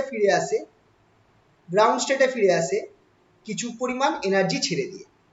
একটা নিউক্লিয়াস এক্সাইটেড স্টেটে চলে যায় নিউক্লিয়ার রিঅ্যাকশনের ফলে, মানে বাইরে থেকে এনার্জি পেয়ে গেছে, আর সেখান থেকে সে কি হচ্ছে, সে তার গ্রাউন্ড স্টেটে ফিরে আসে কিছু পরিমাণ এনার্জি ছেড়ে দিয়ে। এই এনার্জিটা যেটা আছে সেটা গামা, যে গামা রেডিয়েশন হয় ইলেকট্রোম্যাগনেটিক স্পেকট্রামে, যে হাই ফ্রিকোয়েন্সি রেডিয়েশন হয় ইলেকট্রোম্যাগনেটিক স্পেকট্রামে, ইলেকট্রোম্যাগনেটিক ওয়েভসে, গামা রেজ, সেই সেই স্পেকট্রামের আন্ডারে পড়ে। তাই জন্য এটা কিন্তু খুবই মানে ডেঞ্জারাস, খুবই হাই ফ্রিকোয়েন্সি রেডিয়েশনটা খুবই ডেঞ্জারাস। সেই গামা রেডিয়েশনটা এর মধ্যে থেকে এমিট হয়, এটাকে আমরা বলি হচ্ছে গামা। এবার কেসটা হচ্ছে 3 রকম ডিকেই কিন্তু আমার হতে পারে, 3 রকম ডিকেই কিন্তু আমার নিউক্লিয়াসের ক্ষেত্রে হতে পারে।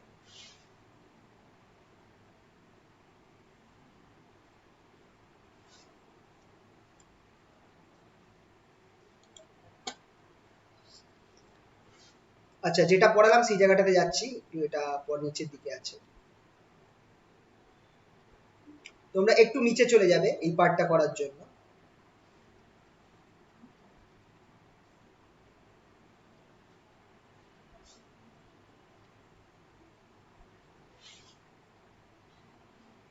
এই যে রেডিও অ্যাক্টিভিটি পার্ট 2টাতে চলে যাবে, যে পার্টটা বললাম।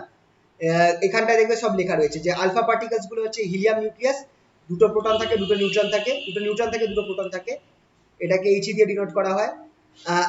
Radio active nucleus generally decay করে এইভাবে আলফা বিটা আর গামা রের দ্বারা।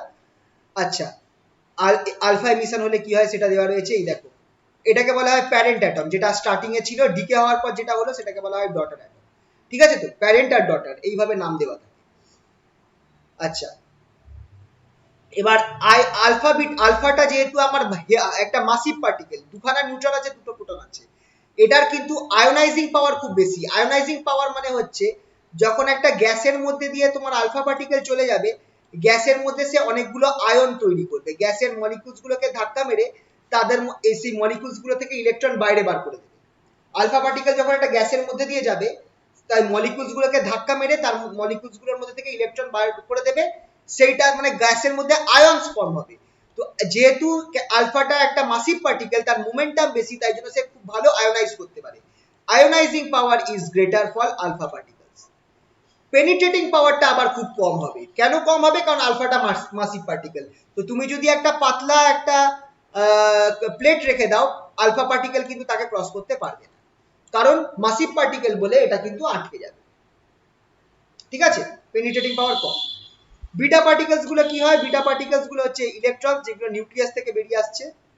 এবার আমরা জানি হাইজেনবার্গ আনসার্টেনিটি প্রিন্সিপাল অনুযায়ী যে ইলেকট্রনস গুলো আমার নিউক্লিয়াসের ভেতরে থাকতে পারে না, তাহলে বিটা দিকে সে যে ইলেকট্রন যেটা বেরোচ্ছে সেটা আমার অ্যাকচুয়ালি নিউক্লিয়াসের ভেতরে তৈরি হচ্ছে, ক্রিয়েট হচ্ছে। বিটা পার্টিকেলস যেগুলো আছে সেটা কিভাবে ফর্ম হচ্ছে? কারণ একটা নিউক্লিয়াস, একটা নিউট্রন প্রোটনের মধ্যে কনভার্ট হচ্ছে আর ইলেকট্রনকে ছেড়ে দিচ্ছে, আর তার ফলে আমার যে ডটার অ্যাটমটা হচ্ছে তার ক্ষেত্রে কি হচ্ছে? প্রোটন সংখ্যা এক ঘর বেড়ে যাচ্ছে, মাস নাম্বার সেম থাকছে। এবার এইটার আয়োনাইজিং পাওয়ার, যেহেতু এটাও ইলেকট্রন, এটারও একটা মাস রয়েছে, তাই জন্য এটার আয়োনাইজিং পাওয়ারটা গামা রে যেটা একটা পিওর ইলেকট্রোম্যাগনেটিক রে, পিওর একটা ইলেকট্রোম্যাগনেটিক ওয়েভ, গামা রে, পার্টিকেল নয়, তার থেকে আমার আয়োনাইজিং পাওয়ার বিটার বেশি হবে। কিন্তু বিটার মাস আলফা থেকে অনেকটাই কম। আলফার মধ্যে দেখো, একটা ইলেকট্রনের মাস একটা প্রোটনের মাসের থেকে 1000 গুণ কম, আর এইখানটায় আলফা পার্টিকেলের দুটো প্রোটন দুটো নিউট্রন রয়েছে, তারপরে 4000 ডিফারেন্স আছে, বিটার থেকে 4000 টাইমস ডিফারেন্স আছে। তো অবভিয়াসলি আলফার যে আয়োনাইজিং পাওয়ার হবে, বিটার সেই পরিমাণ আয়োনাইজিং পাওয়ার হবে না। আয়োনাইজিং পাওয়ার মানে হচ্ছে, আরেকবার বলে দিচ্ছি, একটা গ্যাসের মধ্যে দিয়ে পাস করলে সে কতগুলো আয়ন পেয়ার তৈরি করবে, সেটাকেই বলা হয় আয়োনাইজিং পাওয়ার। ঠিক আছে, কতগুলো আয়ন তৈরি করবে, যে বেশি আয়ন তৈরি করতে পারবে গ্যাসের মধ্যে দিয়ে পাস করলে, সে তার আয়োনাইজিং পাওয়ার তো বেশি, যে বেশি আয়ন তৈরি করতে পারবে না তার আয়োনাইজিং পাওয়ার কম। আবার যেহেতু বিটাটা আলফার থেকে ছোট, তার পেনিট্রেটিং পাওয়ার, মানে একটা কোনো প্লেটকে সে কতটা পেনিট্রেট করে বাইরে বেরিয়ে যেতে পারবে, সেটা আমার আলফার তুলনায় বেশি, ভেদ করতে পারবে অনেকটা, কিন্তু অবভিয়াসলি গামার থেকে কম। থার্ড যেটা হচ্ছে গামা রেস, তারা হচ্ছে ইলেকট্রোম্যাগনেটিক রেডিয়েশন, তারা এক্সাইটেড নিউক্লিয়াস থেকে এমিট হয়, তাদের ভেলোসিটি হচ্ছে লাইটের ভেলোসিটি সমান 3 × 10⁸ মিটার পার সেকেন্ড। এবার তাদের আয়োনাইজিং পাওয়ার খুবই কম হয়, কারণ তারা তো ইএম ওয়েভস, ইলেকট্রোম্যাগনেটিক ওয়েভস, তাদের কোনো মোমেন্টাম খুব কম আছে, তাই জন্য তাদের আয়োনাইজিং পাওয়ার খুব কম হবে। কিন্তু তাদের যেহেতু তারা ইলেকট্রোম্যাগনেটিক ওয়েভস, তারা কিন্তু তাদের পেনিট্রেটিং পাওয়ার, তাদের ভেদন ক্ষমতা অনেক বেশি, তারা অনেকটা মোটা অ্যালুমিনিয়ামের শীটকে পার করে চলে যেতে পারে, ঠিক আছে। কিন্তু গামা রে এমিট হওয়ার ফলে কিন্তু নিউক্লিয়াসের কম্পোজিশন কোনো চেঞ্জ হয় না। এবার একটা আছে সোডিফাজেন্স ডিসপ্লেসমেন্ট ল, যেটা তোমরা পড়েছো, যে যদি আমার কোনো একটা এলিমেন্ট রয়েছে পিরিয়ডিক টেবিলে, যদি আলফা পার্টিকেল ডিকে হয়, ধরো আমার এই পিরিয়ডিক টেবিল এইভাবে আঁকা, তো এইভাবে পিরিয়ডিক টেবিল আঁকা রয়েছে, এখানে প্রত্যেক বক্সে একটা করে এলিমেন্ট রয়েছে, যদি আলফা পার্টিকেল ডিকে হয় তাহলে এলিমেন্টটা কি করবে, দু ঘর লেফটে চলে যাবে বা দু ঘর উপরে চলে যাবে, আপও বলতে পারো বা লেফটও বলতে পারো। এই সাইডটাকে তুমি আপ ধরবে পিরিয়ডিক টেবিলে।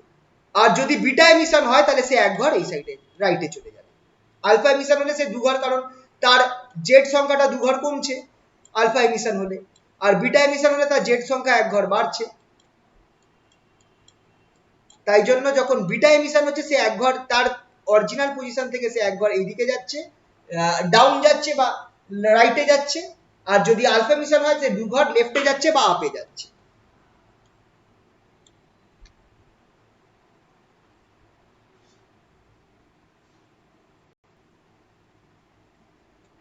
আচ্ছা এখানটায় আচ্ছা একটুখানি অন্যরকম, আচ্ছা সরি ভুল বললাম, লেফটে যাওয়া বা ডাউন ধরবো।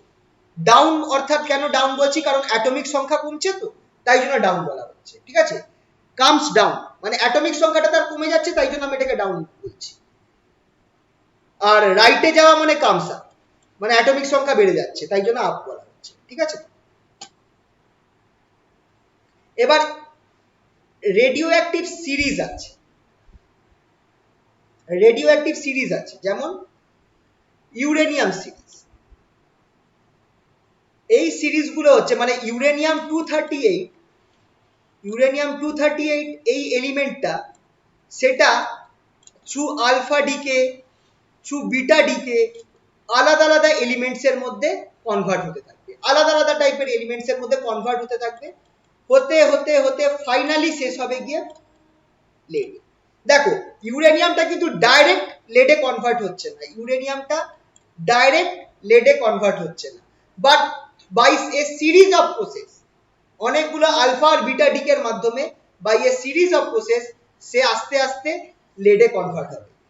তার তাহলে এই ইন্টারমিডিয়েট যতগুলো এলিমেন্টস তৈরি হবে ইউরেনিয়াম থেকে লেড হতে, যে যতগুলো ইন্টারমিডিয়েট এলিমেন্টস গুলো তৈরি হবে তাদেরকে আমরা অনেকগুলো ভাগে ফেলতে পারি।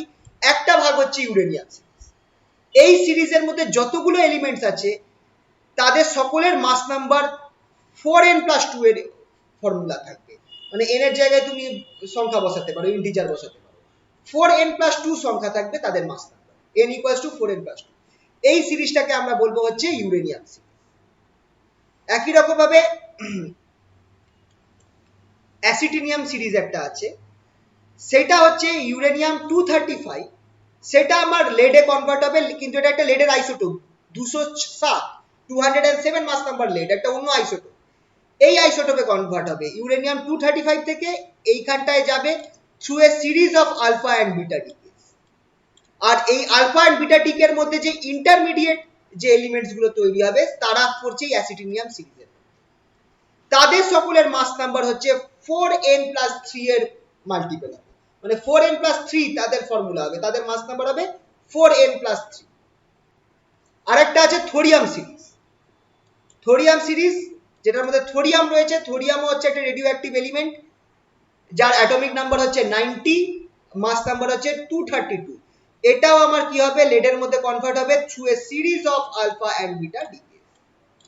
আর তার এই আলফা এন্ড বিটা ডিকের মধ্যে যতগুলো এলিমেন্টস গুলো কনভার্ট হবে তাদের সকলের মাস নাম্বার 4n এর মাল্টিপল হবে, তাদের সকলের মাস নাম্বার গুলো 4n এর মাল্টিপল। এই সিরিজটাকে আমরা বলছি হচ্ছে থোরিয়াম সিরিজ। এই তিনটে সিরিজ, অ্যাসিটিনিয়াম সিরিজ, ইউরেনিয়াম সিরিজ আর থোরিয়াম সিরিজ, এরা ন্যাচারাল অকারিং সিরিজ, মানে এগুলো ন্যাচারালি দেখা যায়,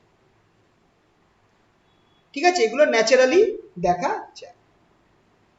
এছাড়া আরেকটা আছে, এবার আমাদের হাতেও রয়েছে, আমরাও এখন নিউক্লিয়ার রিঅ্যাকশনের দ্বারা আমরা একটা এলিমেন্টকে অন্য এলিমেন্টে কনভার্ট করতে পারি, মানে বাইরে থেকে নিউট্রন দিয়ে ধরো হিট করছি, বা অন্য কোনো আলফা পার্টিকেল দিয়ে হিট করছি, করে আমরা একটা এলিমেন্টকে অন্য এলিমেন্টে কনভার্ট করতে পারবো থ্রু কন্ট্রোলড নিউক্লিয়ার রিঅ্যাকশন। সেটার ক্ষেত্রে কিছু সিরিজ দেখা যায় যেটাকে আমরা বলি আর্টিফিশিয়াল সিরিজ, যার মধ্যে থেকে একটা এক্সাম্পল হচ্ছে নেপচুনিয়ান সিরিজ।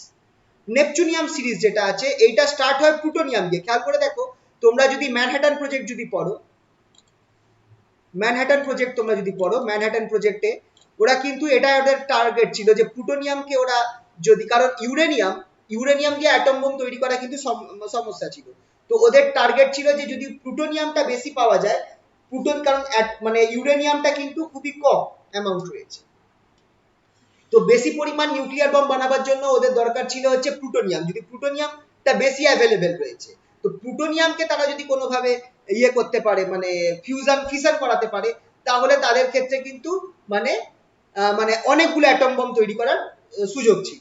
না হলে ইউরেনিয়ামের উপর ডিপেন্ডেন্ট হলে তাদেরকে খুবই কম, হয়তো খুবই অল্প সংখ্যক অ্যাটম বম তারা বানাতে পারত। তো তাদের এটা একটা টার্গেট ছিল যে কিভাবে তারা প্লুটোনিয়ামকে ইয়ে করবে, ফিউশন করাবে প্লুটোনিয়ামে দিয়ে। তো এটা নিয়ে গল্প আছে ম্যানহাটন প্রজেক্টের, দেখো তোমরা। তো যাই হোক, প্লুটোনিয়ামের ওপর ইয়ে করে প্লুটোনিয়াম থেকে বিসমাথে কনভার্ট হয়েছে আর কি। মানে এইখানে এটা একটা সিরিজ যেটা নিউক্লিয়ার রিঅ্যাকশন, মানে আর্টিফিশিয়াল নিউক্লিয়ার রিঅ্যাকশনের দ্বারা তৈরি করা হয়, যার মধ্যে আমরা বাইরে থেকে কোনো এলিমেন্ট, ধরো নিউট্রনস দিয়ে বা আলফা পার্টিকেল দিয়ে আমরা প্লুটোনিয়ামকে হিট করে আমরা রেডিও অ্যাক্টিভিটি করাচ্ছি, করিয়ে আমরা এখানটায় কি হচ্ছে, এই প্লুটোনিয়াম যেটা আছে সেটা after a series of decay বিসমাথে কনভার্ট হবে। বিসমাথ কিন্তু একটা স্টেবল কম্পাউন্ড, লেডের নিচে আছে, জাস্ট লেডের পরে আছে, সরি লেডের নিচে না, লেডের জাস্ট পরে আছে, মানে 83 অ্যাটমিক নাম্বার, বিসমাথে কনভার্ট হবে।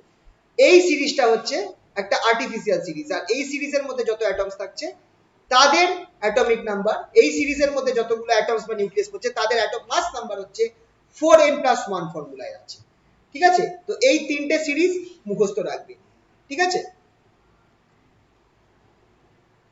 আচ্ছা ট্রান্সফরমেশন এই পার্টটা আমি একটুখানি মিডিলে করিয়ে দিলাম, এই পার্টটা আমার একটুখানি মিডিলে হয়ে গেছে, এটা একটু আগে করাবার কথা ছিল। রেডিও অ্যাক্টিভিটি সিরিজটা হয়েছে আমাদের, এরপর আমি আবার একটু উপরে চলে যাব, সেটা হচ্ছে রেডিও অ্যাক্টিভ ডিকে ল যেখানে আছে সেখান থেকে আমি স্টার্ট করবো আবার। রেডিও অ্যাক্টিভ ডিকে ল, এটা একটু শর্টে বলছি জিনিসটা, কোথায় গেল,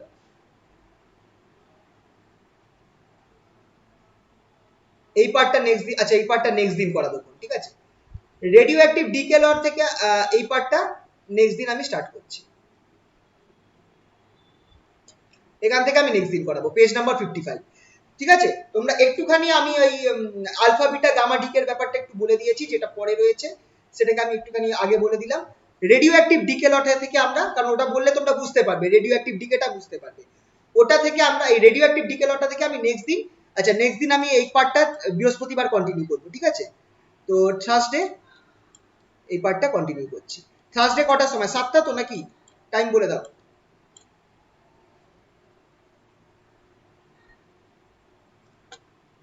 হ্যালো, 5:30 শুরু হলো না স্যার?